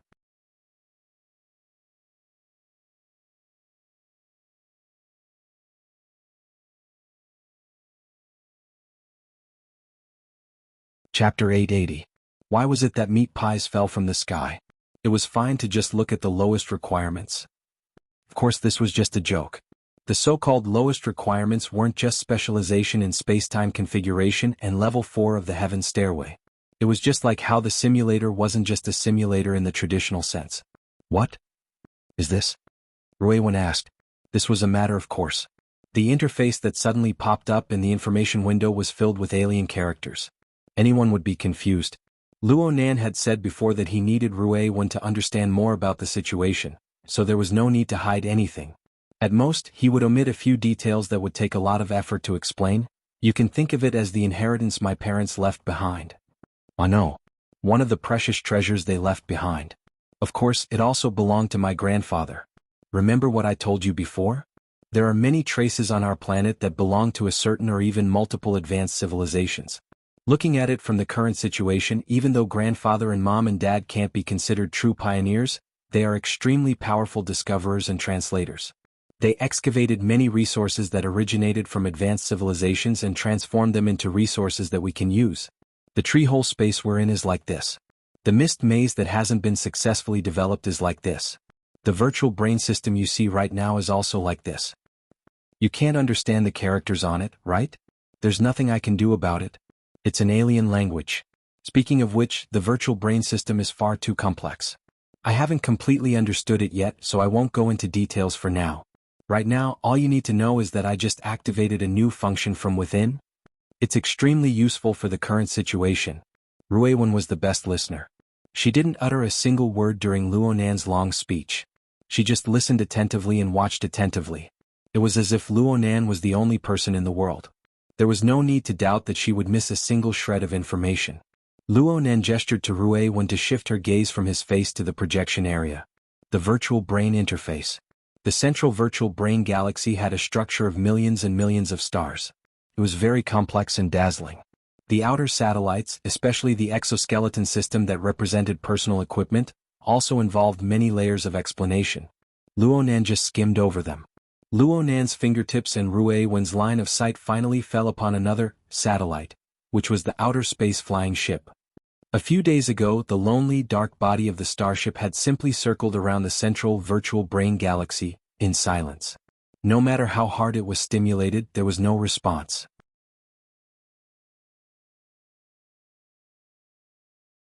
Even though it was a bit too simple, he was still brimming with confidence after studying it seriously and putting it into practice. He demonstrated it in front of Ruewen. To put it bluntly, this is a simulator. Frost River reality. No, it's closer to the burner simulator or the simulation effect of the psychic wave network. After all, you're separated by a layer. At most, you're watching a 3D movie. But in my perception, it's already quite realistic. Luo Nan erased the original image on the front interface of the device as he spoke. After a few jumps, an even simpler and clearer pure text interface appeared. There were many options and their corresponding explanations. Luo Nan translated for Ruiwen. Truth be told, using the secret text of the word me, to sense it was impossible for him to be confident and elegant. He could only make do with it. This is the level selection page of the simulator. There are a total of 4 options. Each one corresponds to a different level and mode. However, they aren't in the simulator. They're in the simulator itself. First, we need to understand one thing. Even though we're looking at a simulated simulator, it's only simulating one of the simulator's forms. To be more precise, it's the lowest form. Do you understand? Ruiwen thought for a bit. She extended her finger and tapped on the simulator interface in the virtual projection area. There was a column of text at the very top. If you choose this option, it will be a beetle. If you choose another option, it will have a different appearance. This is the principle. It's like a transformer, but it's tens of thousands of times more complicated. Luo Nan extended his hand to touch Ruiwen's finger. He tapped on the first option as well. I named this option Brain in a Jar, in accordance with Earth's language habits.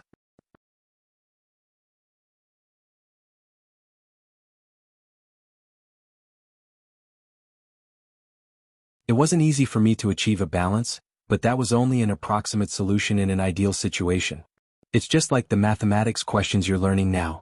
The formulas and constants used are all limited to practice and exam conditions. They don't take into account the real parameters of the material world. Don't expect to come up with anything convincing on this basis. However, if we don't care about the authenticity of the material plane, its settings are quite sufficient. The one outside, Captain Jimmy, is currently trapped in the script. I've even mixed a lot of elements into it. Coincidentally, he's implanted a very high-level dynamo core so he can help test it out. The prey that was trapped in the spider's web and sleeping very lightly? Ruiwen understood. She looked seriously at Luo Nan and nodded seriously. Luo Nan couldn't help but extend his hand to stroke the little girl's hair.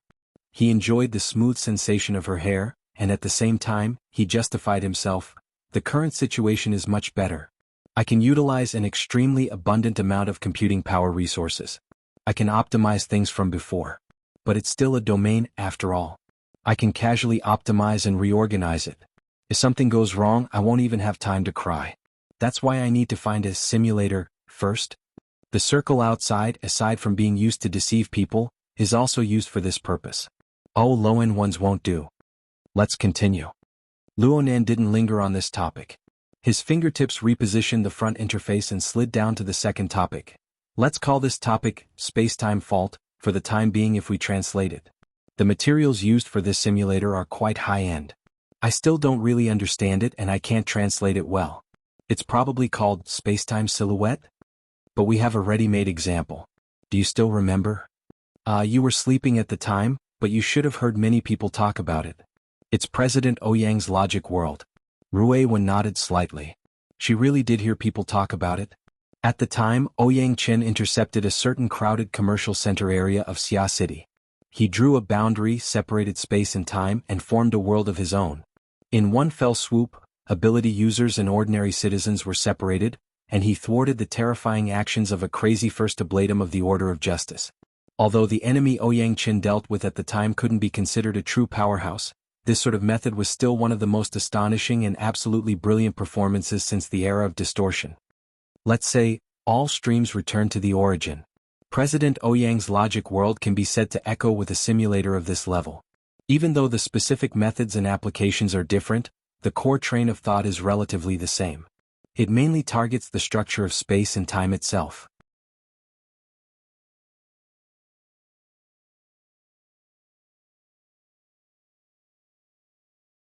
Chapter 882. Luo Nan continued to follow the order of interpretation from before. After translating the options, he pointed out the materials used for this level of the simulator. This is easier to translate. It says that the raw materials used for processing are the space and time we reside in itself. Even though he had already experienced it once, suddenly speaking such big words gave him a very reckless feeling. Ruewen didn't laugh. She had an appearance that made sense. Luonan felt that he couldn't stay calm anymore. He could only cough once to wipe away the awkwardness that had arisen once more. He also maintained his elder brother's dignity and continued to operate on the front interface. Luonan was different from just pointing at the first two items. He opened the third item's secondary interface. The first item was densely packed with explanatory text. There were a few complex diagrams mixed within. There were also formulas and the like. Luonan had already researched this before. The large sections of explanatory text here weren't very friendly to a half-baked translator like him. They also exposed his shortcomings in the area of pure theory. This wasn't something that could be made up for in a short period of time. So he quickly skipped over it and entered the more complex, continuously changing and completely unfixed graphical interface. What you see right now and what I perceive in the system are actually two different things. Just like how the material world we see is not the same thing as true existence. I can use my mental senses in the system to capture even more dimensional structures. What appears before our eyes is just a projection of one end of the complex structure of space and time. You should understand this. Ruewen really did understand. Her intuition regarding the structure of space and time even surpassed Luonan's. She was able to estimate the approximate, panoramic view, after looking at one end for a long time. Inside, it was a mess. Luonan was immersed in this chaotic scene. He was even a bit intoxicated. A three-dimensional life form possessed a pseudo-three-dimensional vision structure and an illusory spatial imagination.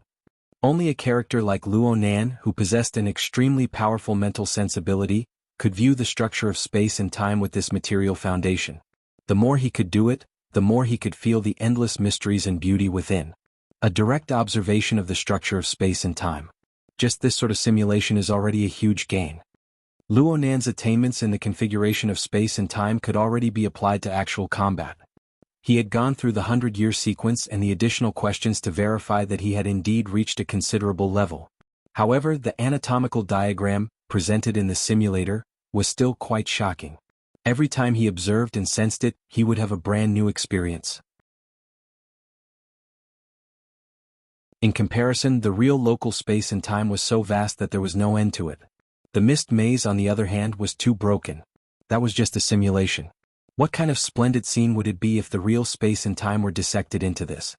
Yes, in order to create this simulator, the basic requirement is to dissect the local spacetime, cut the complete spacetime into suitable materials, and reassemble it with the method of configuration, changing the rules and laws. In fact, once it is cut, it is the change of nature and all kinds of changes are contained within. Luonan spoke of these things as if he were cutting a cake. However, time and space were ever-changing and the laws were hazy. It was hard to change. It was not some plasticine that could be molded however one wanted. One had to have the awareness of competing with the vast universe. Even someone as strong as President Ouyang had to rely on the foundation of the psychic wave network, utilizing multiple conditions on the mental and material planes to realize the masterpiece of the logic world. For instance, the powerful thought process of erasing the old rules and scribbling new rules required the support of a powerful bidirectional interference force between the material and the material plane, an extremely brilliant interference technique, and a spacetime configuration design ability that far exceeded the standard. No matter how enormous Luonan's accumulated soul strength was, no matter how much power the altar's spiderweb had, it was impossible to forcefully bend the local space and time to complete a precise configuration. This was despite the fact that the simulator guide already had the basic blueprints and operating procedures. But he had indeed found a shortcut by using such a relaxed tone. He didn't need to forcefully distort, cut, or dissect the structure of spacetime because he had substitute materials. He had an inexhaustible supply of them. We have the mist maze. Luonan's voice seemed to be refracted and reverberated within the trillions of domain fragments. These fragments are a bit finer, but they are essentially no different from the structure of spacetime. I can completely use the sandwich domain to infiltrate and guide them in. Not only can I arrange and combine them at will, but the rejection is also extremely low. As long as I have patience, I can form something from nothing, from small to large. When pieced together bit by bit, I can completely form my own unique rules of spacetime. He even gave an example in order to increase his persuasiveness. For instance, the 70 Format Research Institute. Wasn't my mother piecing together bits and pieces of domain fragments? Of course, she should have done some dimensionality reduction processing. The area she assembled isn't a particularly standard structure of spacetime. There's a bit of a discontinuity to it, but there are many details that are worthy of in-depth research.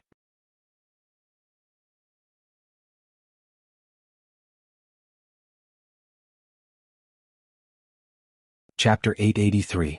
Ruewen understood without Luonan needing to explain. As mentioned before, although the lens was the main body, the most core creation, every shining star in the surrounding nebula was a rarely seen creation of the laws of the misty labyrinth. They were all marked with relatively large structures. Picking out the cornerstone fragments from within was undoubtedly the most efficient choice. Sure enough, Luonan spread his arms wide and used rather exaggerated movements to gather this incorporeal glowing mist. Next, we need to explore between these stars and find a suitable home. Ruewen let out a light yep in response. Perhaps if Luonan was a bit colder, Luonan wouldn't need to take out such exaggerated actions to tease a child. Maybe he would go from bad to worse. It was rare for Ruewen to be a bit absent-minded. When she turned her gaze back, she saw that Luonan was already switching interfaces, preparing to enter the substantive program. Could she have missed something? Then what about the fourth item? The fourth item. Oh, I forgot to mention it. Luonan's expression was a bit downcast. But there's nothing much to say. It's not that it's not important. It's just that we don't need it for now. I call this item the celestial landscape. You can say that I'm using Grandpa's formatting theory as a footnote. Many of the basic theories inside are related to the interaction between heaven and earth and the self-format. It should have a corresponding relationship with the extraordinary domain that we're used to talking about. It's just that I didn't explain it too clearly. The corresponding simulators are all auxiliary designs, but the requirements to use them are off the charts. I haven't studied them thoroughly yet. Ruewen let out an "oh," and didn't say anything else. Just at this time, a window of information belonging to the virtual brain system popped up on the current interface. It made a new notification and Ruewen saw it. There's news. It's about data loading. Oh, the progress is quite fast. The efficiency of the cloud biological brain array is exploding. The meaning of the new notification was roughly as follows. Sequence 1 data loading complete. Automatically loading sequence 2. Completed low-end network preloading. Officially loading in progress. Luonan knew that the so-called sequence 1 was the data related to the sunwheel hell that had settled within the spiderweb. An enormous amount of information and noise were mixed together. Luonan tossed and turned for several days, but the analysis progress was still extremely slow. But Luonan erected a statue of a god atop the altar's spiderweb, realizing the integration. Under the support of powerful computing power, the progress bar was pulled to the bottom in the dozen or so hours. As for sequence 2, Luonan recalled earnestly for a moment before remembering. This was from the disciple of veteran hand Wu Li. Luonan had linked the question board in his hands to a certain data center in Ban City. Luonan had finally collected this information. The source should be a part of a large data collection project of a large power. In the modern information society, this type of database also had an explosive amount of information. It was time to make good use of it. Sequence 2 data loading complete. How many seconds? Luonan was a bit stupefied. The difference in mass. Did it need to be that obvious? Of course, from the information provided by the system, the external neuron had already been downloaded from the data center before it was officially loaded with sequence 2's information. It was likely that the external neuron had already copied the entire set and was only now officially loading the analysis. This avoided the limitations of the Earth-level data center hardware, and with intelligent idle operation, it created a stunning effect. But no matter what, Luonan was reminded by the intuitive comparison of over 100 hours and 2 seconds. Compared to the flood of data from the Sunwheel Extreme Prison, the reserves of the Earth-level data center were on a completely different level. The Sunwheel Hell was impossible to quantify, but Sequence 2's massive amount of data allowed Luonan to estimate an approximate value range. Using this reasoning, Luonan seemed to have underestimated the computing power gathered by the altar's spiderweb and the ability level of the brain array formed from it. This kind of ability really exceeded his expectations. 5 days ago, the Wraith sign pulled the altar's spiderweb with the help of the daytime nightmare. It planted a hint in the subconscious of billions of living beings across the globe that were affected, establishing a connection. Luonan never asked for it, nor did he expect it to do anything through this connection. He just allowed it to exist and be used. But when Luonan and the true god and pope of the Amaterasu order battled across space, creating a scene of a falling sun and a fortress in the clouds, Luonan's weight in the entire system immediately increased by tens of thousands of times. A flash of light turned into an echo. Among these billions of living beings, the telepathic responses of the hundreds of thousands of ability users, who had already climbed to higher levels of the evolutionary tree, had already caused considerable interference to Luonan. For the sake of sorting out the chaotic echoes and not affecting his own state, Luonan used his own perfect body as a standard to establish the image of a god. This was tantamount to establishing rules for the altar's spiderweb. Since then, Luonan's chaotic expression had directional feedback, and the brain array of the brain array in the cloud had set up its basic structure. There was, without a doubt, a great deal of potential to be excavated within. Luonan's statue of God only supported the most basic of feedback. It was just as he said to Ruewen. He didn't even understand the core structure, let alone anything else. Luonan was able to realize a leap in computing power. On one hand, it was abundant to the point of overflowing computing power. It was similar to an exhaustive method, forcefully piling up efficiency. On the other hand, the altar's spiderweb led by the Wraith sign and the external neuron planted deep within the brain seemed to possess a basic framework for utilizing this resource. Luonan was at best a person who used tools. This was great. It wasn't like Luonan truly viewed himself as an omniscient and omnipotent god. He had domains that he was good at. Of course, he had domains that he wasn't good at. For the latter, the most practical consideration was obviously to utilize tools. The sudden increase in harvest did not disturb Luonan's established train of thought. Instead, it raised his expectations a step further. He had wanted to experience the large data processing capabilities of the virtual brain system. Now was the time. Luonan's fingertips swiped across the interface in front of him. He did not directly enter the rule jigsaw puzzle. Instead, he first clicked on the brain in a jar. Before developing a large construction project, he needed to make a solid design blueprint. After a series of operations on the secondary interface, the simulator of simulations gave feedback. Do you want to activate automatic editing mode? The simulator we are using right now is actually a virtual machine. Calculations on the pure data level are not needed. The external neuron is already hard enough. Let's begin now. Luonan's mouth did not stop. It was as if he was reminding Ruewen, but it was also as if he was encouraging himself. Then he clicked on the virtual button without a doubt, entering brain in a jar's automatic editing mode. The interface suddenly went black, but soon glimmering text and information appeared section by section. Model, Inner Universe. Version number, Great Sovereign Level Basic Exploration Model 2. 7. Authorized Production Department, Heavenly Abyss Empire's 17th Equipment Department. Authorization time limit, permanent. To explore the gap. To pay for shame. To live for the past, Zhan Yong. Who was Zhan Yong? Luonan could only guess that this was a name. He should be a character of great status in this high-level civilization. It was just that his words were a bit dull. The automatic editing mode settings came one after another without waiting for Luonan to ponder further. Unable to connect to the Heavenly Abyss Spirit Network?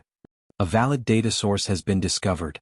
Do you want to automatically import external data? Luonan, who had already read through the relevant instructions, did not even think. He simply clicked, Confirm.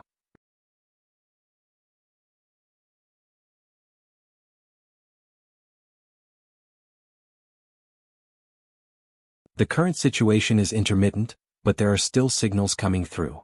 The accumulation of information was quite effective. Currently, they were trying to reconstruct the possible environment of the other side based on the feedback of the signal. They were also trying to determine the relative position. No one knows if it's real or not.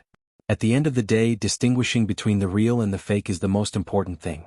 I think that if we want to figure out where the new plane is, we should ask that Mr. Mo directly. That way we can have a straightforward answer. As he spoke, Jeff couldn't help but mutter a lot of things. He expressed his opinion, but his words were also mixed with emotion. Neither Wang Yu nor Chairman Mao answered Jeff's complaints. Instead, they asked after digesting the relevant information. The one who asked the question was Director Mao, who was still dressed in a flowery shirt. His question was slightly more radical. Do you have a basic judgment of the intersection of time and space? I mean, Levi, what was his judgment? Ban City? North or south of the coastline? Land or sea? I didn't hear any judgment. No. Director Mao narrowed his eyes. The bloodline and the excavation mission are his treasures. He can't wait to fill them with resources. Everything is laid out in front of him. Why isn't he saying anything? Bald Jeff shrugged. I haven't seen him for 7 or 8 hours. Last time it seemed like he was still paying attention to Xia City. I'm not too clear about the specifics. Xia City? Director Mao muttered. On the other side, Wang Yu just smiled, watching Director Mao and Jeff communicate. Director Mao relied on his understanding of Li Wei to make a judgment. Circling around Xia City all the time. Is his attitude conservative, or does he have a plan? No one answered him. Director Mao wasn't here to perform a one-man show. He pulled Wang Yu along, ignoring the surveillance, and opened a cross-border communication channel. In addition to understanding the information, he also needed to have a clear attitude.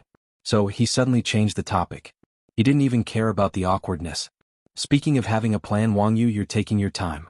Are you still planning to hold the high seas auction? Wang Yu was still smiling, but her tone was very certain. Of course. There are even more people looking forward to it.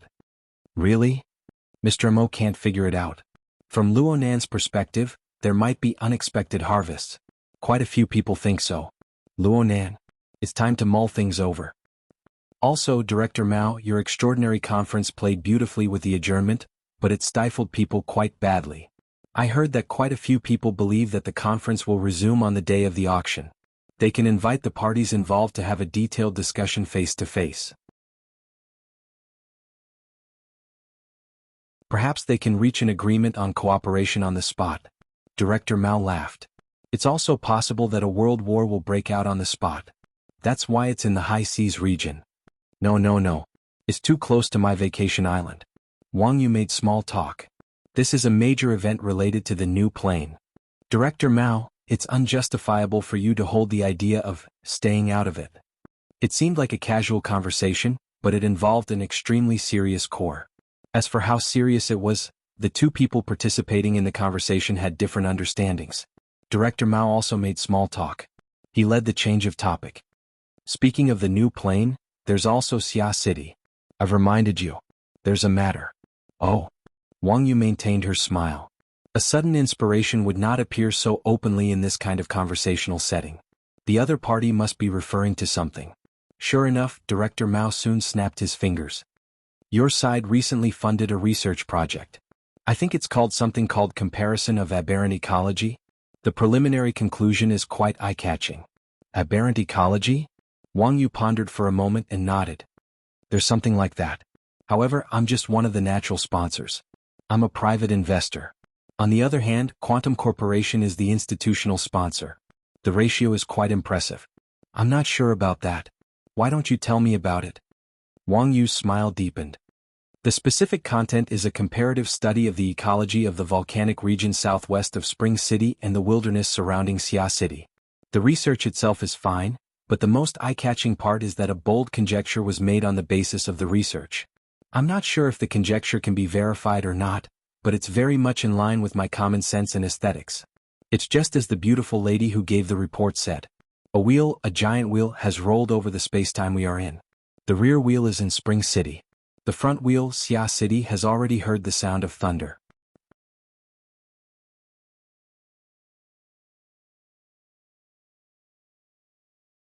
Chapter 885. Wang Yu used poetic language to describe it, but he was calmly assessing in his heart. Someone deliberately leaked the news. Just as all the extraordinaries in the world were rubbing their hands in anticipation of the new plane, someone finally began to exert their strength in front of the stage and behind the scenes, trying to guide the direction of the matter. He could even roughly guess who it was. Related to the comparative study of aberrant ecology, it was likely a sponsor like him, paying attention to and promoting it for a long time, doing a lot of homework in advance. Therefore, only by releasing the news now could they win people's trust. Even a strong-willed person like Director Mao was in a state of doubt. At this time, Director Mao thought of another story. Spring City? Many things have happened in Spring City in the past 6 months. Even someone as reclusive as Li Wei can't stay calm. I heard someone stole a uterine fibroid, which is like stealing his elixir.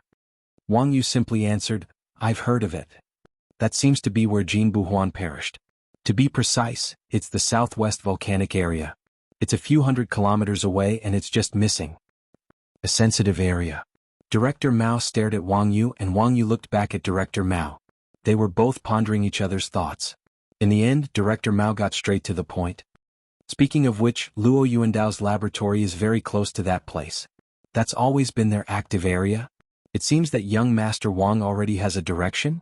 As I said, this is more in line with my common sense and aesthetics. Wang Yu also put on a frank attitude. A plane that's extremely close to us will always have some contact with us for a period of time, more or less, and not just appear in everyone's greedy dreams. Director Mao clapped his hands in admiration, the hairs on his arms trembling. Now that's a solid attitude. Now that I think about it, the so-called new plane for the past 6 months wasn't just a dream.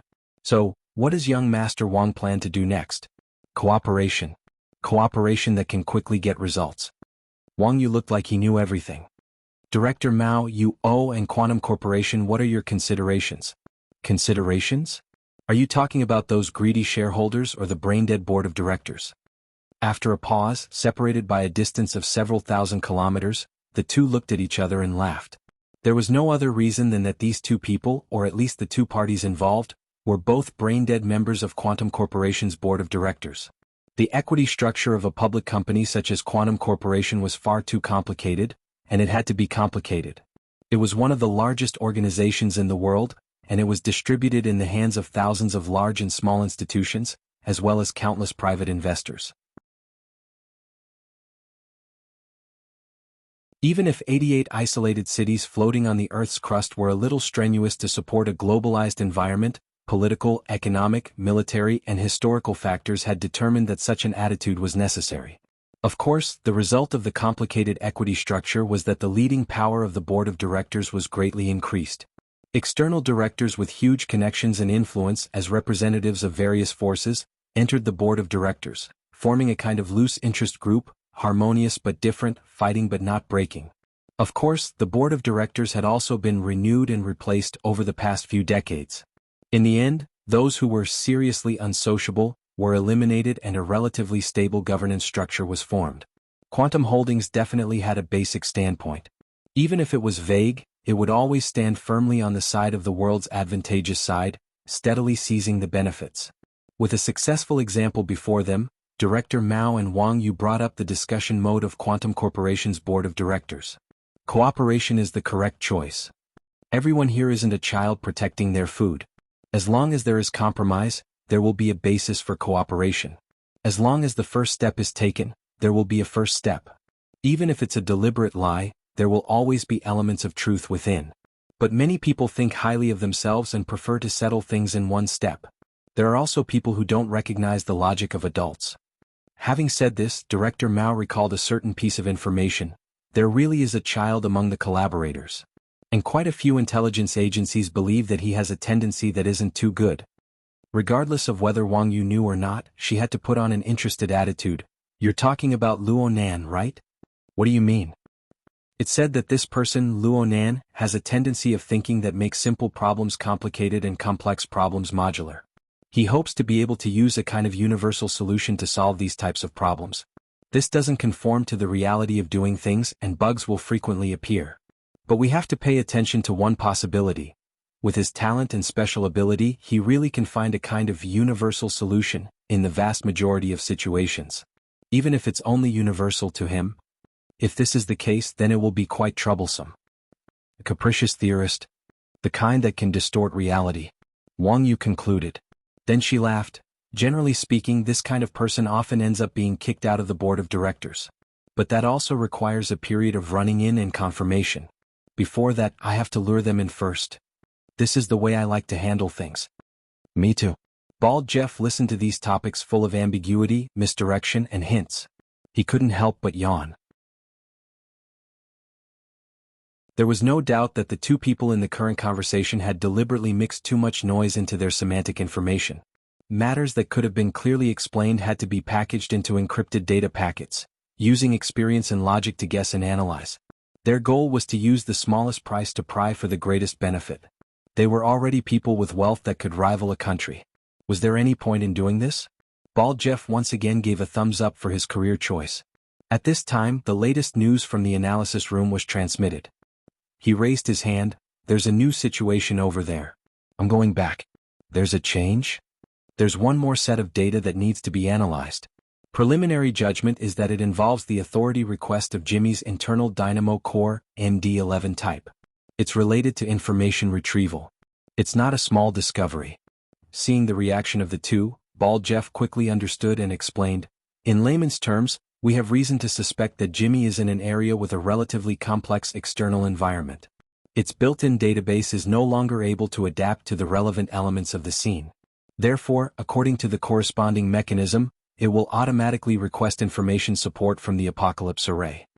Director Mao asked with interest. In other words, by referring to the data transferred by the Apocalypse Array, we can simulate the spacetime environment that Jimmy is in? First, we have to wash the data clean. He doesn't have the conditions for cross-border communication like we do. It was Yen Yonghua who amplified the feedback response of the formatting domain to the main axis, and only then was he able to barely collect it. Moreover, it's already seriously distorted. It won't be easy to strip out effective information. After a pause, Jeff pursed his lips. Moreover, the identification of authenticity is a very important prerequisite. On the other hand, the Apocalypse Lab is still full of confidence in the 7th-generation Dynamo Core. Or perhaps they think that even if it's a dream they can still peel out the real stuff. Having said that, Bald Jeff felt that his scientific work had been carried out. He waved his hand and was about to leave. Just before he cut off the communication, he suddenly thought of something and turned to Wang Yu. Send me a copy of that comparative research on aberrant ecology paper.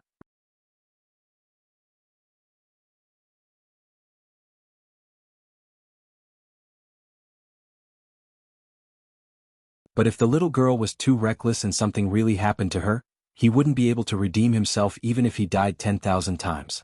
Luo Nan thought over and over again, but he still chose a more conservative method. You can be a scout, but don't get too close. Actually, I'll have to see for myself whether or not you'll be able to enter those fragments. But I'll adjust the focal length of the lens and then attempt to land in the tree hole space as a whole. I'll have to do this sooner or later and you'll have to help me connect it. I can still do it. Ruiwen hooked her finger on the torn seam of her clothes and frowned slightly. These are all burdens? Stop.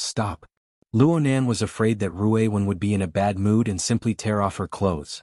Though he understood that Ruiwen was in a state where her body and soul were in a chaotic state, moving around while carrying foreign objects was indeed a burden. But of course he couldn't say that now. It shouldn't be early anymore. We've just started tonight, so don't exhaust yourself. Tomorrow, it should be the 13th already. Today is Monday and you still have to go to school. Go back and rest first. I'll ponder over a more efficient method. We're going to build this fake plane. It's not as simple as finding a suitable large fragment and throwing the automatically compiled environmental parameters inside. It's a very complicated process. Right now, we're drawing up blueprints and finding a suitable foundation stone. All of this is just preparatory work. Aside from these 2 points, it also depends on whether or not my ability in the aspect of spacetime configuration can support it. Of course, we also need to have a clear schedule. If we can't build it well, we can't fool people. If we get knocked on the door before we even finish building it, then it'll be even more awkward. At this time, we can't just bury ourselves in work. We need to understand the situation outside. We need to think things over and plan as a whole. Do you understand? Luo Nan chattered on, feeling that his eloquence had improved. Ruiwen didn't speak. It looked like she was still a bit emotional, but in the end she was a good and obedient child. She wouldn't contradict Luo Nan and she wouldn't act on her own. Luo Nan was quite reassured about this. Okay. Hurry up and go take a nap. If time is tight, I'll urge you to skip class. Make your preparations. He coaxed and persuaded Ruiwen out of the mist maze in the end. Luo Nan let out a long sigh of relief. He looked at the numerous and complicated environmental projections within the simulator, and his brows unconsciously furrowed.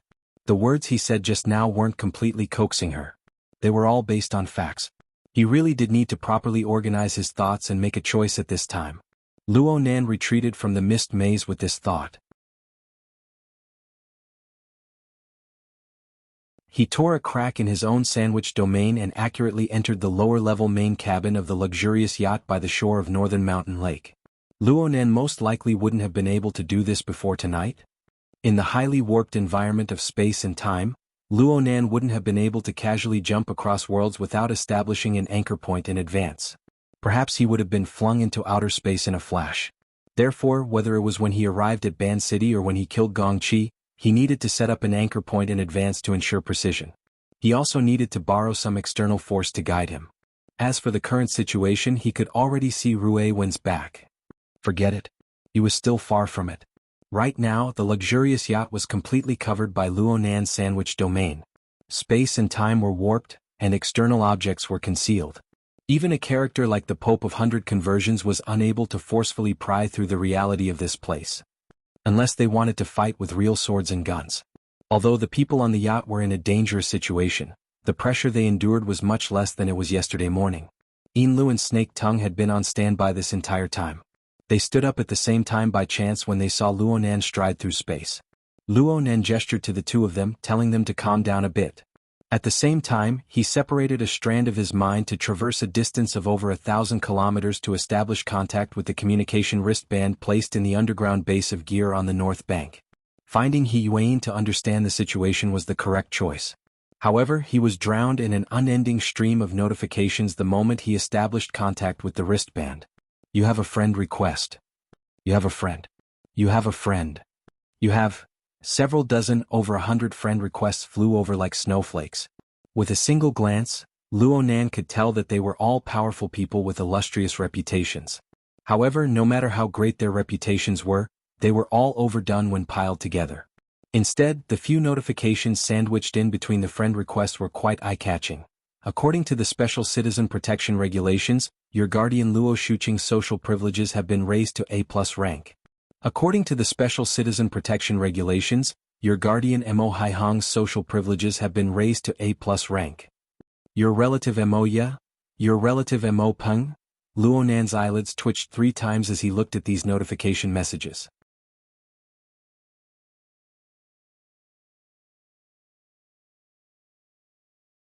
Chapter 887. Luonan was able to feel the impact his actions over the past 2 days brought to the world from the notifications that popped up one after another. Whether it was the inner world or the secular world, nothing was immune. Especially his circle of friends and family. The shock waves stirred up from this, especially the distortions formed in his social network, would bring him quite a bit of influence for quite some time. Luonan pondered seriously for a few seconds. Then he discovered that he was completely clueless in thinking. It was tantamount to a waste of time, so he let this problem go for now. He connected to his communication wristband in order to find Hiyuan to understand the current situation. He had not forgotten this goal. But contrary to his expectations, Hiyuan did not immediately connect after he sent the communication request. Instead, the message mechanism was triggered and Hiyuan's pre-recorded voice was heard. Hello, it's not convenient for me to answer right now. Before the recording could finish playing, there was a sudden jump. It was still a recording, but it had already named Luonan. Mr. Luo, I am currently in a state of silent communication. If you hear this message, please contact Her Majesty Empress Wu directly. Is this treatment specially given to me? Luonan knew that this was an intelligent setting made from the number judgment. In fact, many groups could be arranged, but Luonan still felt quite comfortable in his heart. He hung up and wanted to call Her Majesty Empress Wu, but he was a bit hesitant. Truth be told, out of the Iron Triangle of Xia City, this person was the one who gave him the most pressure. He had the first impression of being taught a lesson the first time he met her. He had gradually accumulated impressions and judgments. He also had to keep a respectful distance from this mysterious and deep person. Perhaps reverence was a better way to put it? In the end, Luonan did not contact Her Majesty Empress Wu at the first instance. Just like how people dealt with matters, they unconsciously wanted to leave the most difficult problem until the end. Only the heavens knew what arrangements Her Majesty Empress Wu would have. It seemed that she was used to being a boss, so it was quite easy for her to arrange tasks. Before this, Luonan needed to deal with the matters at hand. Only now did he turn his gaze to the two ladies to the side. Lu had assumed a respectful and solemn posture, but when Luonan's gaze shifted over, her waist and back subconsciously tensed up a bit, and her head automatically drooped down. This posture was quite proper, but Snake Tongue, who was right next to her, was even more exaggerated. She bent her knees and knelt on the tatame. Her palms were crossed and her forehead was pressed forward. She was humble, solemn, and solemn. For a time, even Lu found it hard to understand Snake Tongue's current state of mind. But she was able to faintly sense that Luonan, who was in front of her, swept his gaze over without any difference due to their kneeling and standing postures. In the eyes of this person, standing solemnly and kneeling was a must. Or perhaps, the simple level of posture was far from enough to make a difference. Half a second later, Lu and Snake Tongue heard a simple arrangement. Wait a moment. Luonan had already opened up the virtual work area as he spoke. He took out the records of the exoskeleton frame defects that he and Ruewen had summarized in the tree-hole space. He added a rough modification plan and organized them a bit. Following that, he gave a simple description and structural sketch of some of the reserve masks he discovered after successfully activating the invisible yarn with the lamination interference. The information and data from both sides were sealed and sent to President Wan. Luonan needed Dean Wan to give him a look when it came to the construction tool for the perfect body that was necessary for the lamination interference technique. Dean Wan was a true master of craft design. He had the vision and ability to turn something rotten into something magical. Luonan hoped that the modifications this time would allow the structure, toughness, and strength of the exoskeleton frame to have a clear upgrade. If he could increase the duration of the perfect body by a fold. No, as long as he could increase it by a third, he would have the confidence to fight a mid-level extraordinary level battle by himself. As for the masks, they were materials for deeper research. They were also Luonan's advance payment. Oh, that's right. Luonan suddenly thought of something and turned to instruct Dean Lu. Tell Master Shou that there might still need to be some adjustments made to the technology that was confirmed the night before yesterday. Tell them to control the progress and just take out 3 to 5 sets as backup. We'll have to wait for news later. Lu responded and was about to find a veteran to contact, but Luonan raised his hand to stop her. There's one more thing. I might need to mobilize the believers of the Blood Flame Order for the next 2 days to help me do some experiments. Actually, it's similar to the practice of the dream entering technique. I need them to help me do some identification work. Yeah, it's like a closed beta game, finding bugs and the like. Lu didn't quite understand what Luonan was saying. Luonan just needed to inform him of this matter. As his personal secretary, all she needed to do was nod her head in agreement. As for her identity as the Vice Ablatum of the Blood Flame Order, it was indeed more convenient for her to help Luonan with some organizational work. Lu discovered a problem because she thought about it a bit more. Sir, do you need to keep your closed beta a secret? The believers of the Order are intermingled with the good and the bad. There will always be a few people like Cadman. It's fine. They won't remember. Luonan's gaze shifted to Snake Tongue as he spoke. He gazed at the classic structure and color combination of this beautiful kimono-clad woman's jet black hair bun and snow-white jade hairpin. You can refer to Snake Tongue's state. She probably didn't remember any details during her last experience. And that Cadman. Did he say anything after he returned? Lu came to a sudden realization. Snake Tongue's body tensed up even more because Luonan had intentionally or unintentionally placed her and Cadman side by side. Her forehead faintly rubbed against the back of her hand, but she still didn't say a word. Luonan didn't need to talk to her heart at this time. He just gave an order in passing. Snake Tongue, you need to do more of this work for the next 2 days. Experience it well and evaluate it seriously. Of course, you must remember it clearly this time and explain it clearly. Understood. Snake Tongue's voice was heavy. She enunciated each word clearly, but her tail still carried a bit of a tremor. That's about it. If there's anything else, I'll look for you guys. Luonan was only thinking about these things right now. He waved his hand and let Lu and Snake Tongue make their own arrangements. He circled his train of thought and continued to hesitate.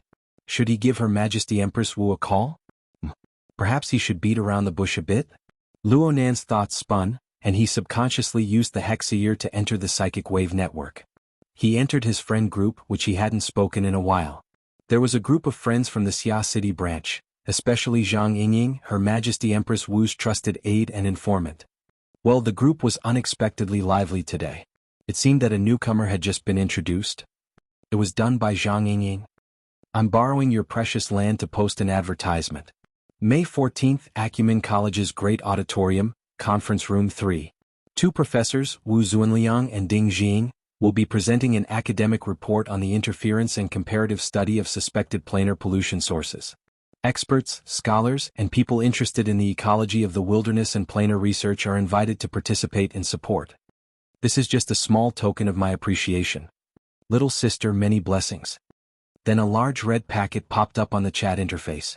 The picture used to decorate it was of a red-faced baby girl wearing a peony robe. She bowed with her hands clasped in front of her. She looked charmingly naive. Luonan looked at the ostentatious advertising slogan and the red packet with the image of a big lucky baby girl. He especially saw the name that had just been added. Several elements piled up and shone upon him. He felt that his injuries from yesterday hadn't healed yet. A mouthful of old blood was stuck in his throat and he nearly spat it out.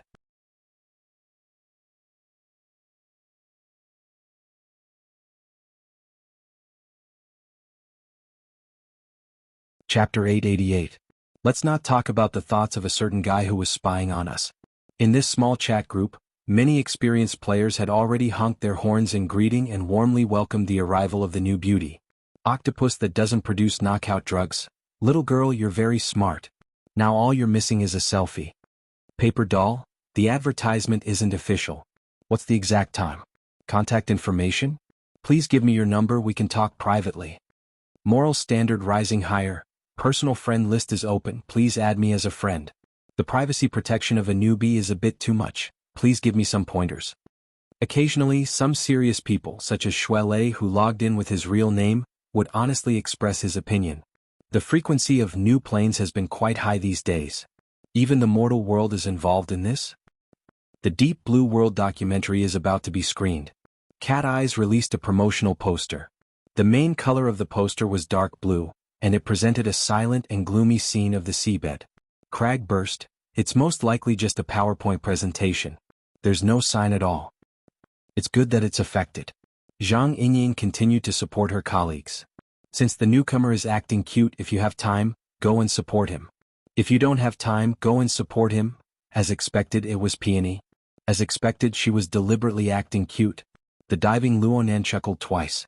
Ever since he became acquainted with Peony, his partner, he had seen her sharp, astute, confident, and even decadent appearance. But no matter what, he only felt that she was a mature and mysterious senior sister. Her beautiful skin was filled with stories, but he really couldn't match up to her adorable appearance just a moment ago. Speaking of which, he still didn't know this senior sister Tangy well enough.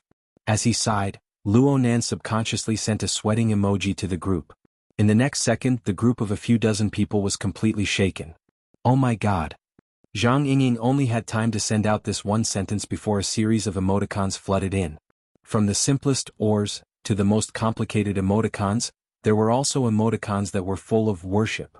There was no doubt that these were all emotional responses to the great things Luonan had done these past 2 days. It was not easy for a friend to mock him and cut off his emotions. Luo Yunqing, please accept a bow from your little brother. What? Should we change it to Song of Clouds and Water? I think the Civ plane is more direct. Isn't it Luo Yuan Y? Suddenly, a blabbermouth pierced the most delicate part of the present situation. The screen was flooded. There was an obvious pause and then someone sent a sweating emoji. Very quickly the emoji became a string. Bamboo Pole, also known as Moral Standard Steadily Increasing, said, "Hey admin, delete the chat records later." Aren't you one?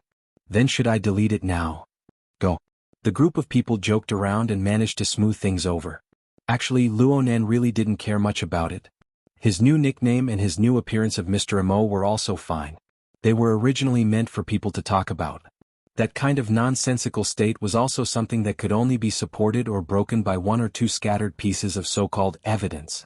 He took this opportunity to greet Peony. Hello, senior sister. You're back in Xia City. Eh? Not a cute girl? Octopus couldn't tell if he was disappointed or curious. She's a very pretty big sister. Luonan casually acted cute. It could be considered a solid hammer. She's also the boss of my society. 3.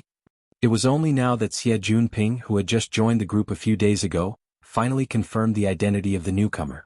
He had been going along with and learning the communication methods of his ability user seniors. Senior Tang? Yes, young Master Xie. Peony had returned to her normal tone at this time. Perhaps it could be said that she was a bit too formal. Also, Professor Luo is too polite. You can just call me Peony. Sweat, you're too polite. It's not like we're at school. Plus, you've taken a leave of absence. Everyone isn't optimistic about the possibility of you resuming classes. You can't be thinking that calling me senior sister will be beneficial, right? The bad friends in the group confirmed Peony's true temperament. They immediately slapped the table and laughed wildly. Peony spoke before Luonan could respond. In this way we're all people of society. Professor Luo, you're the thigh. We're all counting on you to guide us. Luo Nan was speechless for a time. Perhaps Peony was having her period today. Otherwise, how could her mood change so quickly? She put on a cute face to others, but she was full of sarcasm to them. Luo Nan was a bit embarrassed, but Peony's words received considerable support and resonance in the chat group. Dogs of wealth bark at each other. Of course, Boss Luo needs to bark a few more times right now. Can you make an appointment for a face-to-face tutorial class? Speaking of which, 2 days ago Gao Tianshi and the others played with a bug in the fortress. Boss Luo, you should take the time to overhaul it. It was hard to tell whether the words were jeering or grumbling, but Peony stood out from the crowd. She deliberately stirred up trouble. Speaking of which, Ying is righteous. She bluntly attacked Abner. Professor Luo, no, Boss Luo hasn't expressed anything yet. Yesterday's extraordinary roundtable conference, especially the details of the conference, had only circulated within a small circle. Most of the members of the group didn't know about it. However, the name Abner reverberated like thunder to the ears of the members of the Ability User Society. So much so that a series of dumbstruck emojis were sent over the moment they heard the name. Zhang Ying replied below, attacking a fellow that deserves to be attacked. It's none of my business. Luo Nan knew about this matter. Although the majority of the people in the virtual conference hall were extraordinaries, the number of spectators was enough to spread out the probability distribution of the altar spiderweb and daytime nightmare. What's more, there were so many people who intentionally disturbed them. He had followed pretty much the entire time, so he knew the situation inside like the back of his hand. But Luo Nan didn't know what to say for a time in this sort of communication environment. Words of thanks were certainly not enough. It would be too distant. But what should he say? Luo Nan felt a bit peculiar. His heart was a bit muddled. He was uncertain. He couldn't see clearly. He always felt a bit awkward. Luckily, Peony spoke up at this time. According to the rules, there has to be some benefits. Speaking of which, the first thing to do is to protect her. Otherwise, President Abner will crush her to death with a single finger. Of course. Luo Nan recovered with great difficulty. He subconsciously sent a message. If Abner dares to reach out, I'll break his bones. Wow. Domineering. The boss is mighty. Take a screenshot as a souvenir. Zhang Ying went along with the fun and sent a starry-eyed gif. Her eyes were red and her heart was in a mess. But she didn't say anything after that. Luo Nan's feelings became even more subtle after he said those words. What was up with this sort of, it's only right and proper to talk nonsense feeling? Don't forget about the benefits. Isn't it only right and proper to give benefits to others? The opposite is a mess. This is society. Peony seemed to be sighing with emotion.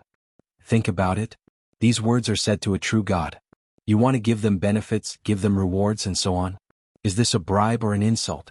It's like a world war. This is society and its rules. Luo Nan wanted to send another message, but he didn't know what to say.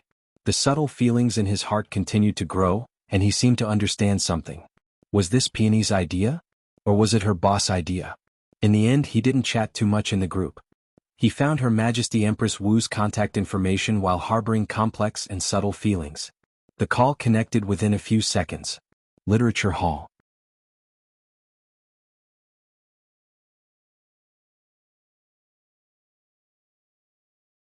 Chapter 889. Your Majesty. Luo Nan spoke of a particularly awkward title in modern society. He didn't know how to continue for a time. On the other hand, Her Majesty Empress Wu spoke softly. She sounded a bit careless, but she was straightforward and straightforward. Yuan asked you to find me? Yes. What's the matter? Luo Nan was speechless for a time. Don't you have something to arrange? Luo Nan suddenly came back to his senses after being stunned for half a second.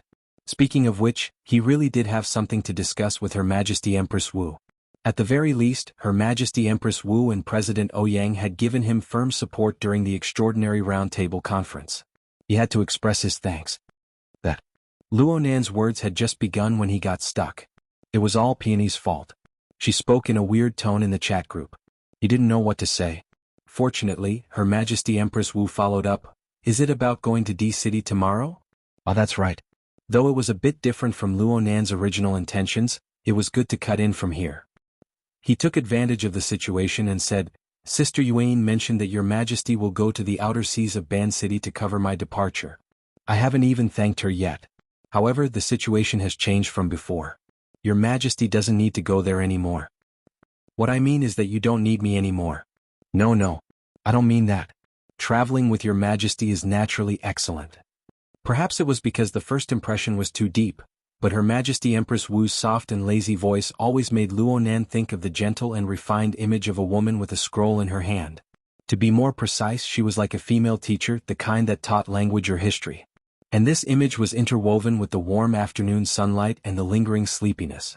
Then, of course, there was the slight pain of the book tapping on the back of his head, as well as the resulting awkwardness and the like.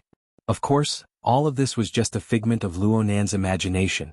Luo Nan quickly came back to his senses and revealed his own plan in full. If I go to the auction with your Majesty, I don't need to go from the outer seas of Ban City. I can go back to Xia City. I can just go from there. It just so happens that there are some things I want to discuss with your Majesty, President Ouyang and Old Man Yu. Luo Nan didn't directly say Mr. Mo and the new plane, but Her Majesty Empress Wu understood. But unexpectedly, Her Majesty Empress Wu straightforwardly refused. There's no need to make a special trip back to find someone. Your Majesty. Luo Nan was a bit confused. If you're considering everyone's position, then I can tell you that with Ouyang and Old Yu's personalities, there's no need for you to deliberately say anything. Ouyang Chen's temperament and character are somewhat similar to yours. You can be considered as an otaku with skills. When it comes to socializing, it's all the ideal routines in the books. You pay attention to not betraying others and not being betrayed by others. You have a tacit understanding and your hearts are connected. There's no need to explain too clearly. Elder Yu, on the other hand, has the mentality of a senior. When he sees an outstanding junior, he wants to give him a hand and send him on his way. As for the situation itself, it doesn't matter. Both of them are like this, so why are you still looking for them? As long as you're not too willful and self-centered, it'll be fine. Luo Nan rushed to declare his position. Naturally I won't. But as he spoke, he subconsciously did a self-examination. He had hidden quite a few things regarding the matter of the new plane. It was fortunate that President Ouyang was still able to stand firmly by his side and support him unconditionally under these circumstances. The more Luo Nan examined himself, the more ashamed he felt. Her Majesty Empress Wu's voice continued to enter his ears. As for my side, let's not talk about anything else. There's no need for us to travel together. What if something happens at this time? You're playing tricks right under my eyes. Do you want me to pretend not to see it? Or do you want me to pretend not to see it? Luo Nan was very embarrassed. Actually, part of the reason why he wanted to return to Xia City was related to this. Now that he had been exposed, he didn't know what to say for a time. Her Majesty Empress Wu was as unhurried as before. She spoke in a clear and gentle tone, just like an afternoon class. At this time, you should be asking for your assistance. What? Are you thin-skinned or are you looking down on me? Luo Nan came back to his senses and hurriedly smoothed out the conversation. No, I really do need your help to guide me. It's always been like this. The signal waves of the hexayear faithfully restored Her Majesty Empress Wu's light laughter. The past is the past. The present is the present. I was able to guide you in the past, but now I can only give you advice. It's not that bad. For some people it's not that bad. If I want to guide Chenju, believe it or not, I'll immediately get into a good fight. Luo Nan choked once more. Her Majesty Empress Wu and Peony really had the same tone. She even locked onto the true God as an example. She completely placed this matter in the context of social relations. Speaking of which, this was Her Majesty Empress Wu's usual style. She had long since said that she was an investor. She even compared Luo Nan to the target of her investment. Now she wasn't an investment, but a social transaction? It sounded quite distant. Or perhaps it was an unconventional reminder. No matter what, Luo Nan was grateful. Her Majesty Empress Wu didn't deliberately put on airs. You proposed. You requested. Let's go according to your method. There's no need to return to Xia City. Let's avoid unnecessary trouble. Let's go to the outer seas of Ban City. It's also those coordinates. We'll meet there at 9 o'clock tomorrow morning. Okay. Luo Nan's response was straightforward and efficient. He made a firm resolution in his heart. He would take advantage of the time they were traveling together to explain the matter of the new plane as clearly as possible. Oh, of course, he still had to eliminate sensitive elements such as the Cloud World and Sunwheel Prison. Today he would seriously organize everything.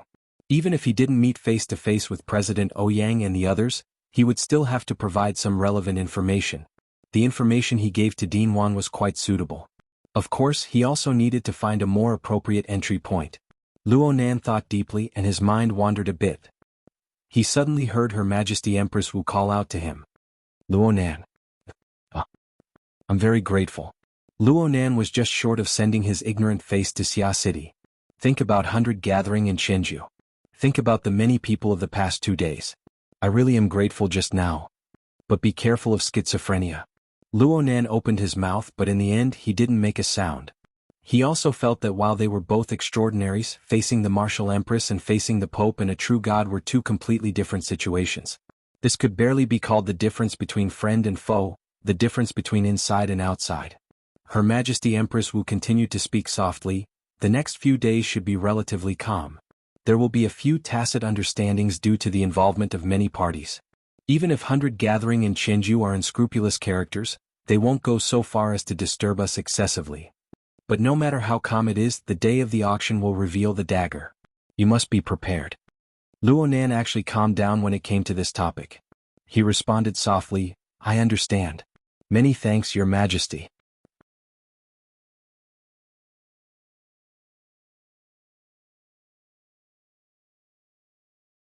Chapter 890. Sure enough, the following matters on the surface were as Her Majesty Empress Wu had described. She was at a level where she wouldn't be affected if she didn't deliberately observe it.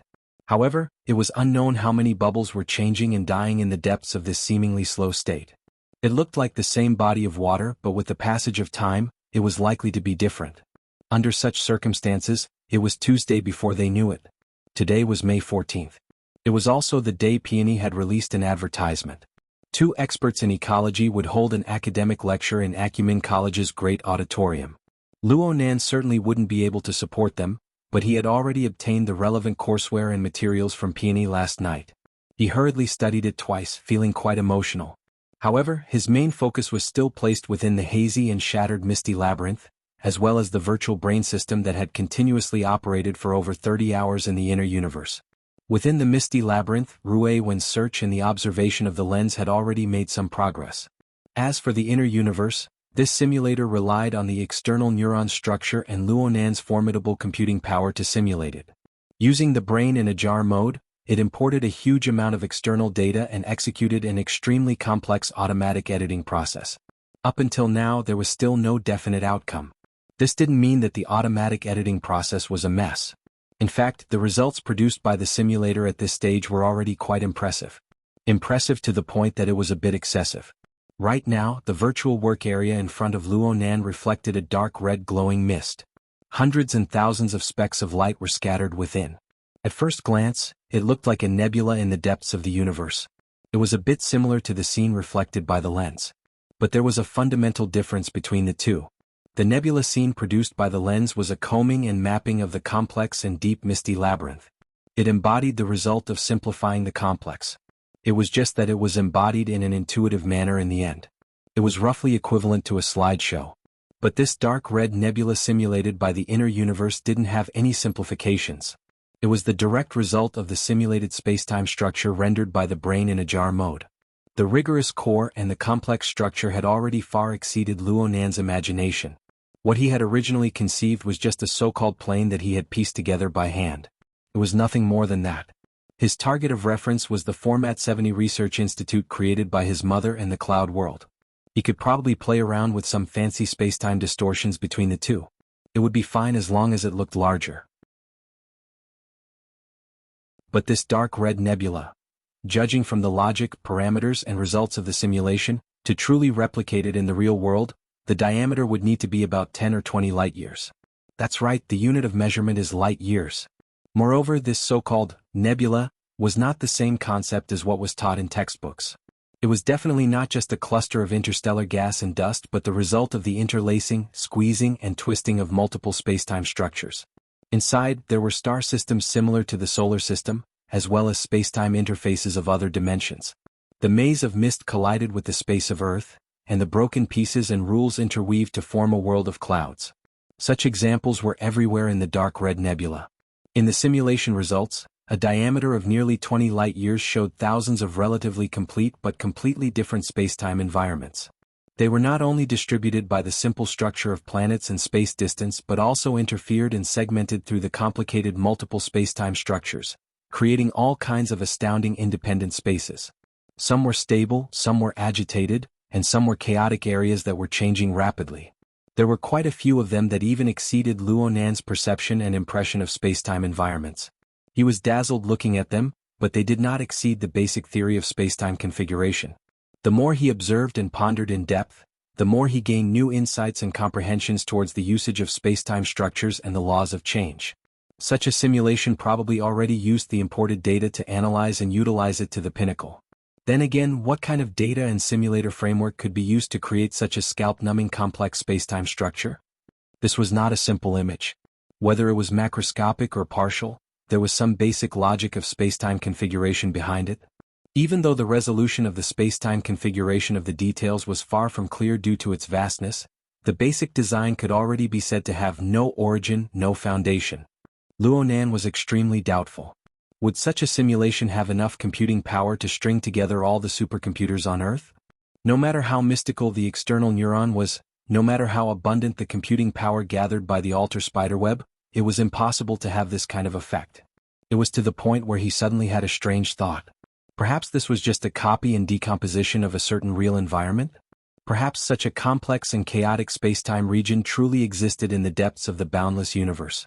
Its information existed within the enormous information flood of the sunwheel hell. It was also possible that the external neuron's bottomless data reserves were imported and reorganized by the inner universe.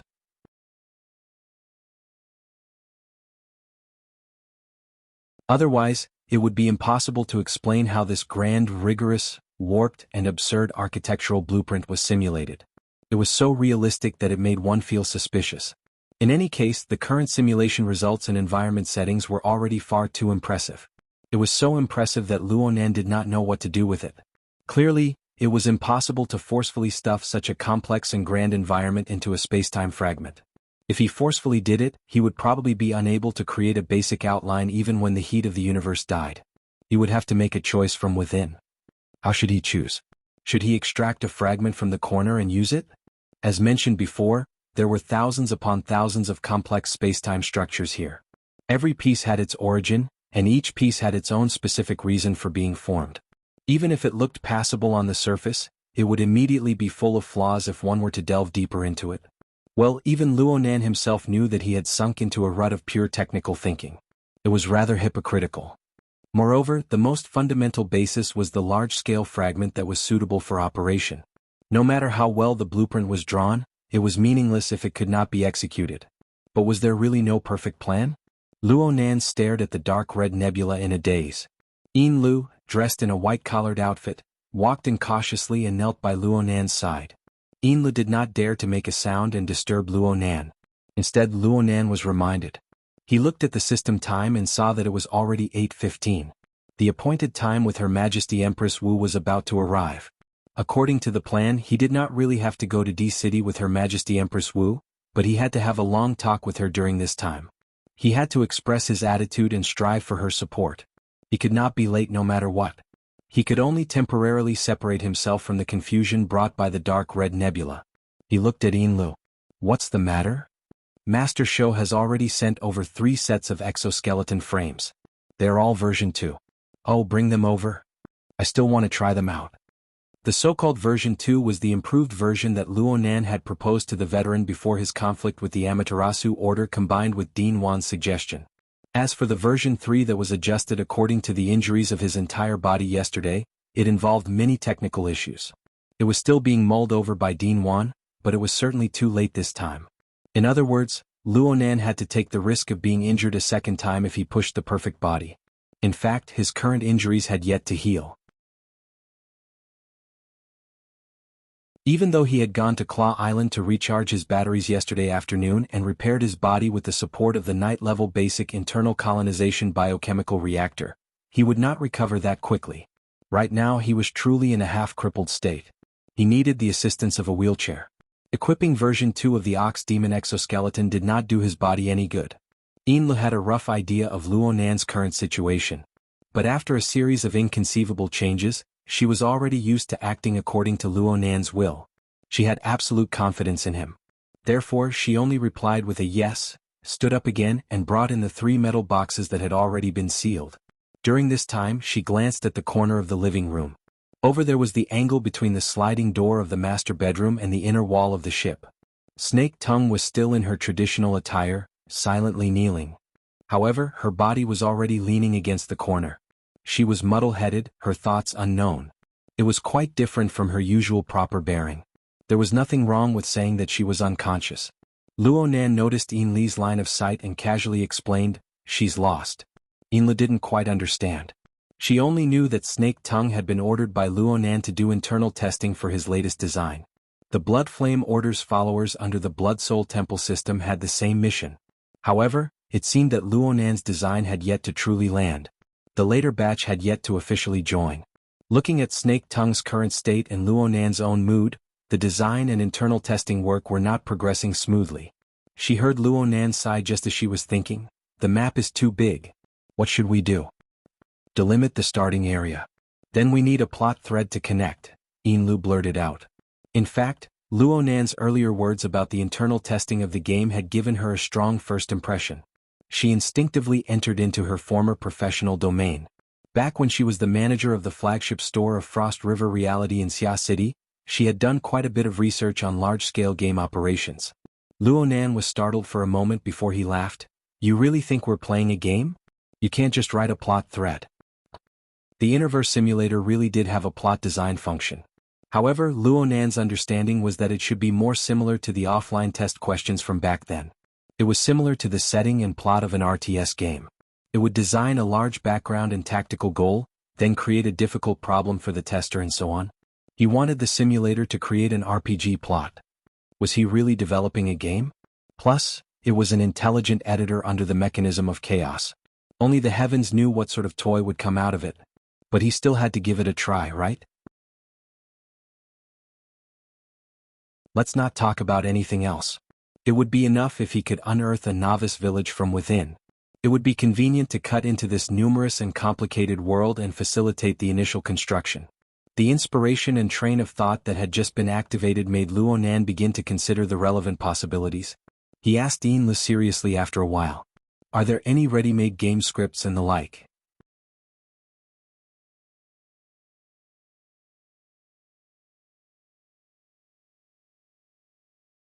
Chapter 891. Over the past 2 days, the sun in the surroundings of Ban City had been rather reserved.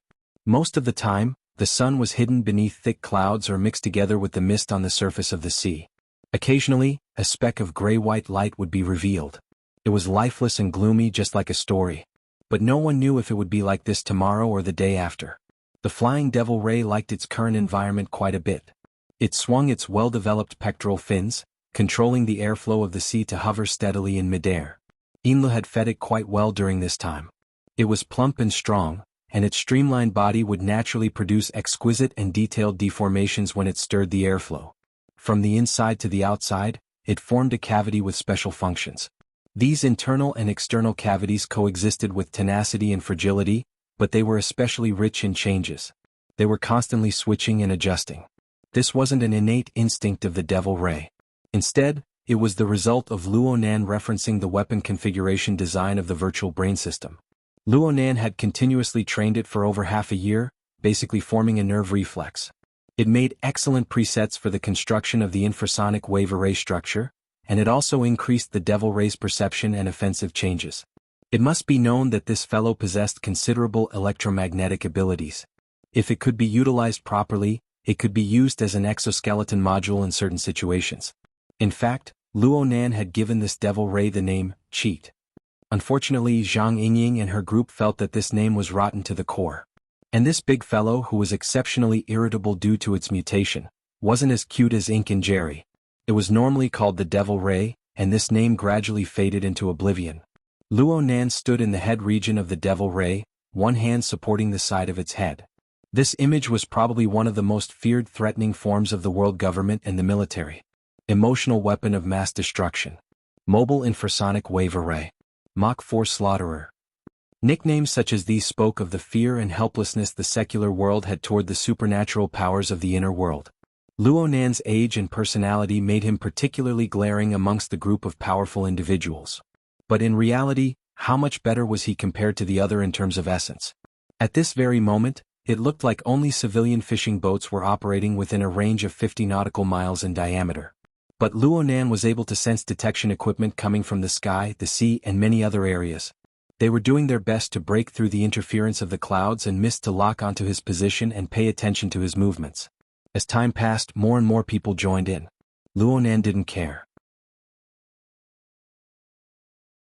This was because this situation had been set in stone ever since he rode the flying devil ray to rise from the bottom of the sea. He had stayed in this region of the sea for a long time. In fact, this was the effect that he hoped to achieve. Mr. Mo and Luo Nan, this combination of 1 and 2, 2 and 1, needed a few more variations. Only then would there be more room for maneuver. Luo Nan feigned ignorance. He allowed the satellites, submersibles, and the like to take pictures and record from afar. Besides, most of his attention was still on the dark red nebula. The interverse simulation of the plane was already too impressive. What he could do next was to make a choice and focus on the details of his construction. But because of the habit and hobby of a researcher, he instinctively wanted to sort out this huge area before this. At the very least, don't touch the lottery ticket blindfolded when you make your final choice. However, this was not an easy task. It's the script. Ian Lee's idea was good, but whether it was feasible would depend on the simulation results. Luo Nan had borrowed the emulator's editing and setting function with great difficulty in the previous period of time to inform his thoughts and intentions. But he was certain from this. The skill tree of the Interverse was pretty much focused on the map, or perhaps it could be said that it was the battle editor. Plot settings were absolutely not its forte. This round of human-computer interaction experience was much more sluggish than the pure map simulation from before. Luo Nan wanted to let the AI deduce and form a highly compatible novice guide plot from shallow to deep. From the looks of it now, it was just a beautiful imagination. At this time, Luo Nan didn't really have much hope. He could only try to save a hopeless situation. He also used this opportunity to communicate with Her Majesty Empress Wu. After all, this wasn't the final plan. As long as he restrained his demanding mentality, he would always have some leeway to compromise. Luo Nan was still pondering over the matter of the plot guide, when a communication message transmitted from Xia City gave him a tiny stimulation. Actually, Luo Nan had already locked onto the orderly fluctuation transmitted from high up in the sky a few minutes earlier. He followed it all the way until it arrived above his head. Luo Nan raised his head and saw a medium-sized airship penetrate the thick layer of clouds, slowly descending. It didn't stop until it completely descended. Luo Nan slapped the flying devil ray's fins, and his figure flew up to meet it. Soon they flew side by side. The airship noticed Luo Nan's actions, and the side of the airship opened an emergency door. Luo Nan took a step out, leaving the top of the devil ray's head. He treaded high in the air, going against the airflow that rushed out of the cabin. He walked inside like he was taking a leisurely stroll. The flying devil ray did a graceful somersault, staying far away from the airship. It dove headfirst into the sea, disappearing without a trace. It was also at this moment that Luo Nan actually faintly sensed a seemingly incorporeal killing intent. Quite a few of the observers, both near and far, seemed to be pondering over the move of clipping off the wings. The flying devil ray separated from Luo Nan gave them the space and courage to operate. But did they know that when the devil ray dove into the sea, it also dove into the spatial fault that Luo Nan had opened up? Luo Nan was unable to construct the logic world, but he could still play around with this little trick. There's no special effect more fake than this. The emergency door closed once more, and the imbalance of air pressure quickly ceased. The airflow was no more, but the mockery that greeted him still whizzed through the air, pulling Luo Nan back from his momentary daze. Luo Nan immediately revealed a smile. Sister Yingying. The person who appeared in front of Luo Nan was none other than Zhang Yingying. She looked like she had just stopped cultivating. She wore tight pants on her legs and her curves were clear and smooth. She wore a loose gray sleeveless vest that was drenched in sweat. Her bundled hair was still damp. You're quite hardworking. You've improved quite a bit. Luo Nan had been concentrating on researching lamination interference technology. He had also obtained the results of a perfect body. He had a deeper understanding of the strength and rationality of the structure of body and soul, and his insight had become sharper. Not only did he have the qualifications to evaluate Zhang Yingying this way, he also had his own plans. Unfortunately, Zhang Yingying didn't buy it. Gee, the worse the person, the sweeter the mouth. Luonan shrugged. You don't want to admit the truth. But it's best if you suppress the white rainbow. Don't be like me, having an imbalance of body and soul. That would be awkward. Hey, you don't have anything nice to say when we meet. You win. Luo Nan admitted defeat and took advantage of the situation to change the topic. Where's Her Majesty Empress Wu? She's waiting for you in the study. Speaking of which, Her Majesty isn't as easy to talk to as I am. Have you thought about how to curry favor with her? Zhang Yingying switched between joy and anger with ease. She reached out with a big hand and wrapped it around Luo Nan's shoulder. She had the appearance of a good brother. But she cried out in shock in the next second. What the hell?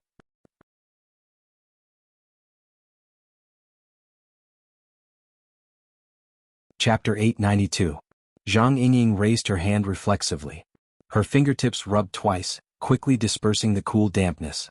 However, the feeling of being pressed into a layer of water remained in her memory. It was exceptionally clear. She subconsciously reached out to pinch. Luo Nan shrugged and flicked her hand away. I'm ashamed. I really can't split myself into two at Band City, so I used a smoke screen.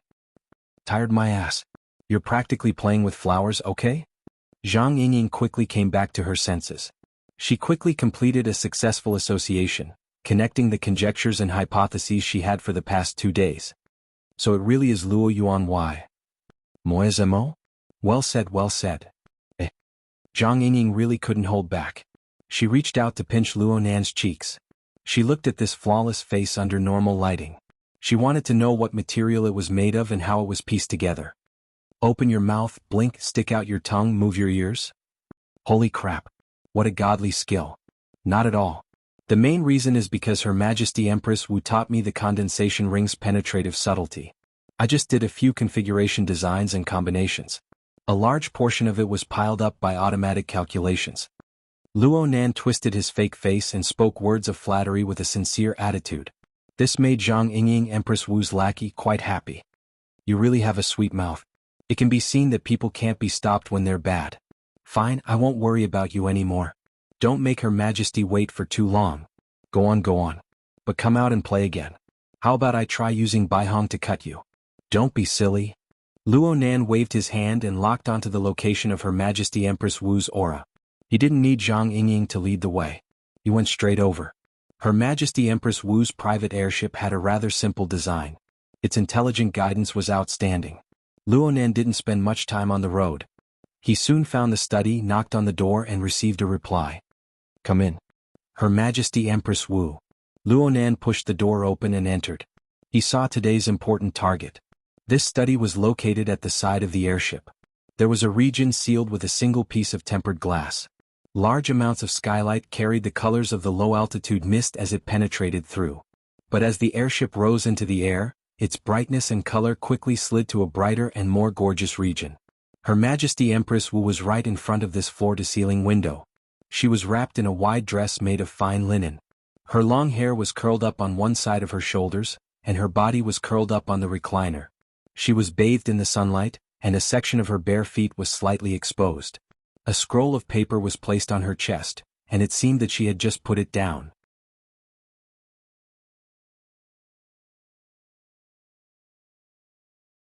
This situation and this scene could satisfy Luo Nan's most typical image of a literary woman.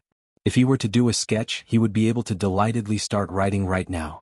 Of course, if it was possible, Luo Nan wanted to depict the exquisite structure of the extraordinary power of this super expert before his eyes. This super expert had a deep and serene aura, a dangerous peak, and a strange rise upon careful examination. Analyzing the lamination interference, creating a perfect body, and a series of research had already solidified his corresponding foundation and honed his unique insight. Under these conditions, a serious analysis of an extraordinary's body and soul framework would yield different results. Unfortunately, he didn't have the chance to observe further for the time being. Her Majesty Empress Wu had already slowly sat up, and her gaze fell on his face. Compared to the sunlight that shone in, there was a transparency and clarity that went straight to the core. Speaking of which, this was the first time he met Her Majesty Empress Wu, and she was also leaning against a glass wall. He didn't know if this was a coincidence, or if she really did have a taste for this sort of environment.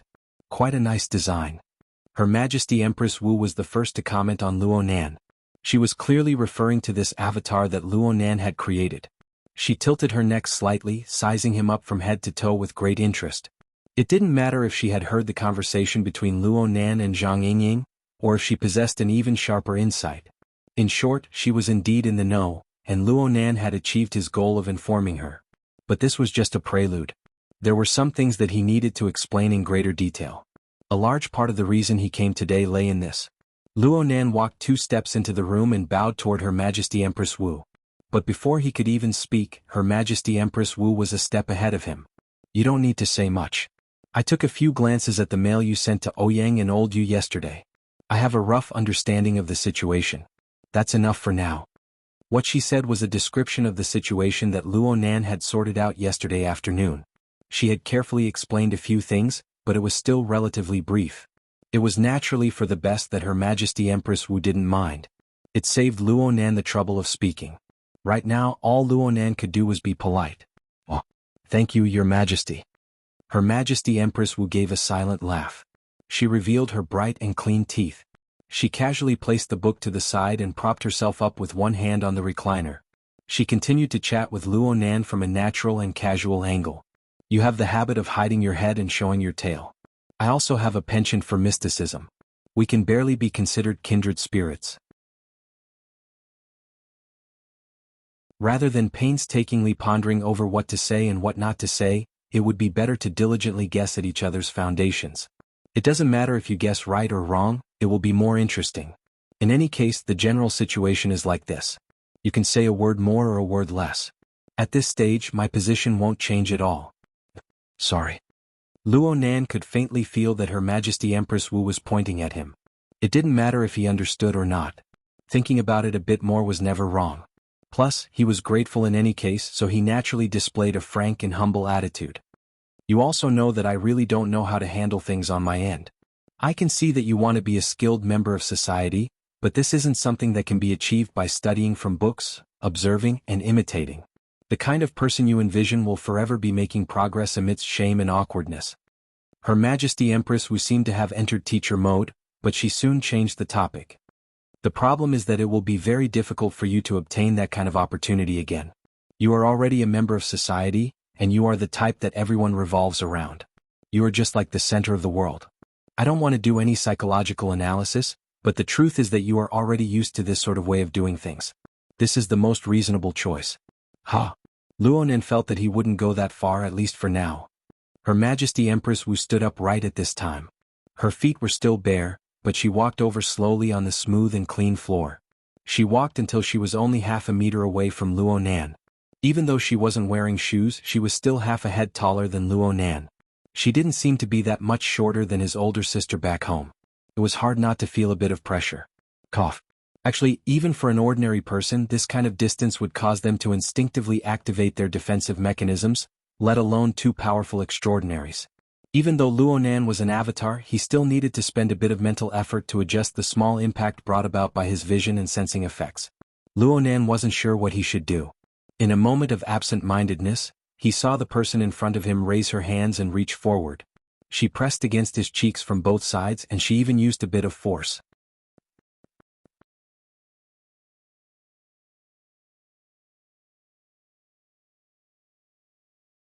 Chapter 893. Under Luo Nanmu's stupefied gaze, Her Majesty Empress Wu's skirt sleeves slid down to her elbows, revealing jade white and smooth forearms. Her clear gaze shot straight through the narrow passageway formed by her 2 arms, and their gazes intersected.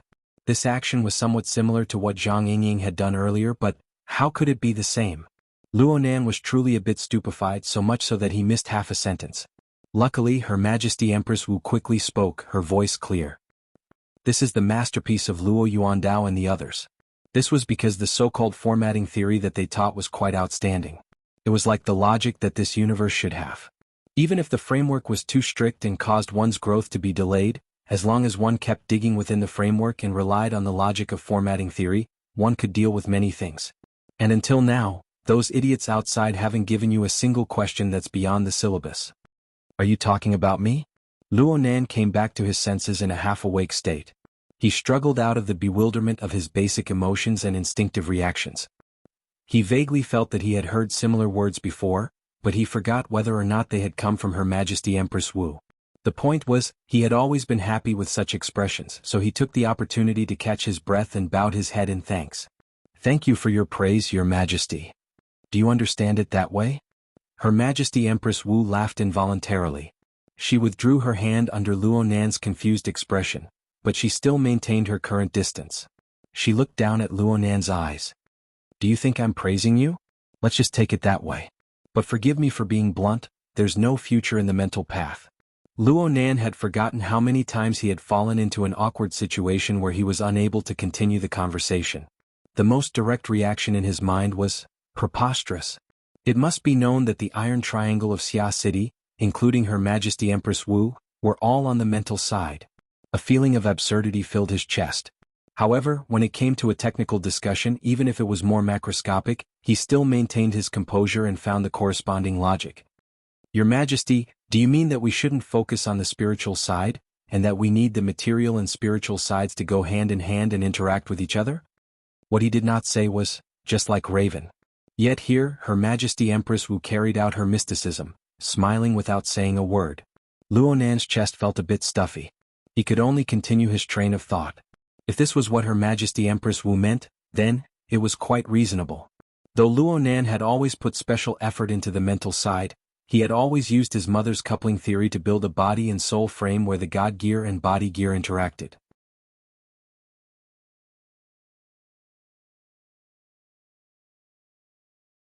Logically speaking, it could not be considered particularly biased. However, after killing Gong Qi, the winner takes all rule of the altar spiderweb was activated, seizing all of Gong Qi's soul energy. This caused his accumulation in the mental aspect to skyrocket once again, distorting the structure of space and time, and basically forming a sandwich domain. This brought about a new round of imbalance between body and soul. It really did bring quite a bit of trouble to Luo Nan. If that was the case, it would make sense. Luo Nan hesitated for a few seconds. He saw that Her Majesty Empress Wu was still smiling. Her Majesty Empress Wu didn't have any explicit intentions. Luo Nan thought about how she had once refused to listen to his cultivation insights. She had even said, "My medicine is his poison." Right now, this line of thought was probably working. In this way, Luo Nan could only respond, "I will pay attention. I will ask His Majesty for guidance later." Only now did Her Majesty Empress Wu make a move. She reached out a hand and pressed it against the chest of Luo Nan's avatar. She pushed it back slightly, pulling some distance away. "How about it? Now you've encountered a social partner that doesn't revolve around you. Plus, you have a request of others. The feeling is different from calling yourself an ancestor. If you really want to be a so-called social person, then you have to answer a question right now. What are you prepared to use to curry favor with me?" Was this a demonstration? Or was it a hint or an explicit indication? Or was it time to cut to the main topic? Luo Nan was still a bit nervous for a time. But then Her Majesty Empress Wu cracked a smile once more. "Forget it. In this form of social interaction you are still a newbie. There's no point in letting you guess. Speaking of which, you are one of my more outstanding investment targets in recent years. But investment is just my chosen profession. My interest in it has already begun to fade. There are only a few hobbies that haven't changed over the years." Luo Nan would be an idiot if he still didn't understand by this time. He hurriedly bowed and asked, "I'd like to hear the details." Her Majesty Empress Wu didn't beat around the bush. She bent 3 fingers in succession. First, travel. Second, archaeology. Third, treasure hunting. That's about it. Luo Nan went, and asked cautiously, "Can Your Majesty speak a bit more in detail?" Her Majesty Empress Wu finally indicated that Luo Nan, the guest who entered the room, could find a place to sit. She then returned to sit on the recliner in front of the French window. "I don't have enough courage." "Forget it. Whatever you say is what you say." Luo Nan forcefully swallowed the ridicule in his throat to maintain the continuity of her words. He looked at her leaning against the increasingly bright light of the sky and spoke unhurriedly. "Traveling is like looking at flowers on horseback. It doesn't affect people. Archaeology is nothing more than tracing back to the source. It stops at academics. Excavating treasures is often a matter of life and death. So most people don't take them. In the end, it's because people aren't willing to involve themselves in too many useless matters. But they can put forth enough patience for a suitable opportunity for the sake of a goal they are interested in. Her Majesty Empress Wu's line of sight was hard to see under the environment of the light of the sun. Her explanation wasn't particularly direct, but Luo Nan had already obtained enough information to make a judgment in this situation. He muttered to himself for a few seconds before speaking. According to what you're saying, there should be a place within the Mist Labyrinth that will interest your Majesty. Due to the existence of the Format 70 Research Institute and the actions of the Horned Demon, the Mist Labyrinth itself was no longer a secret. Luo Nan had included this special location in the information he sent to Ouyang Chen and Old Yu. He just hid the existence of the Cloud World, as well as the even more sensitive and inconceivable Sunwheel Hell and a series of related elements. In the end, what Luo Nan cared about was the results of his parents' long years of research, observation, and collection. He absolutely wouldn't reveal them before he truly grasped these things. He wouldn't give people with ulterior motives an opportunity to take advantage of him. As for the overall background framework, it was taken out to deceive people. What was there to hide? He didn't mind divulging more detailed information to Her Majesty Empress Wu. It's an extremely marvelous place.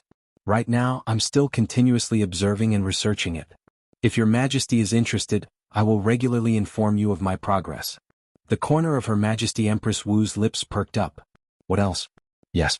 If Your Majesty wishes to enter to explore, search for treasures and so on, I just want to ask you something. Do you think the Mist Labyrinth is a natural landscape or is it a man-made landscape? It should be mixed with unknown unnatural elements. Luo Nan answered as strictly as possible. Empress Wu nodded slightly. That's fine. You're tuning in to the Han Li's Wuxia Chronicles YouTube channel. We're so grateful for your support and don't forget to subscribe to join us on this incredible journey through captivating stories. Your generosity through donations truly makes a world of difference, as it's the primary source of revenue that allows me to expand and enhance this channel for you. Thank you from the bottom of my heart for being a part of this adventure.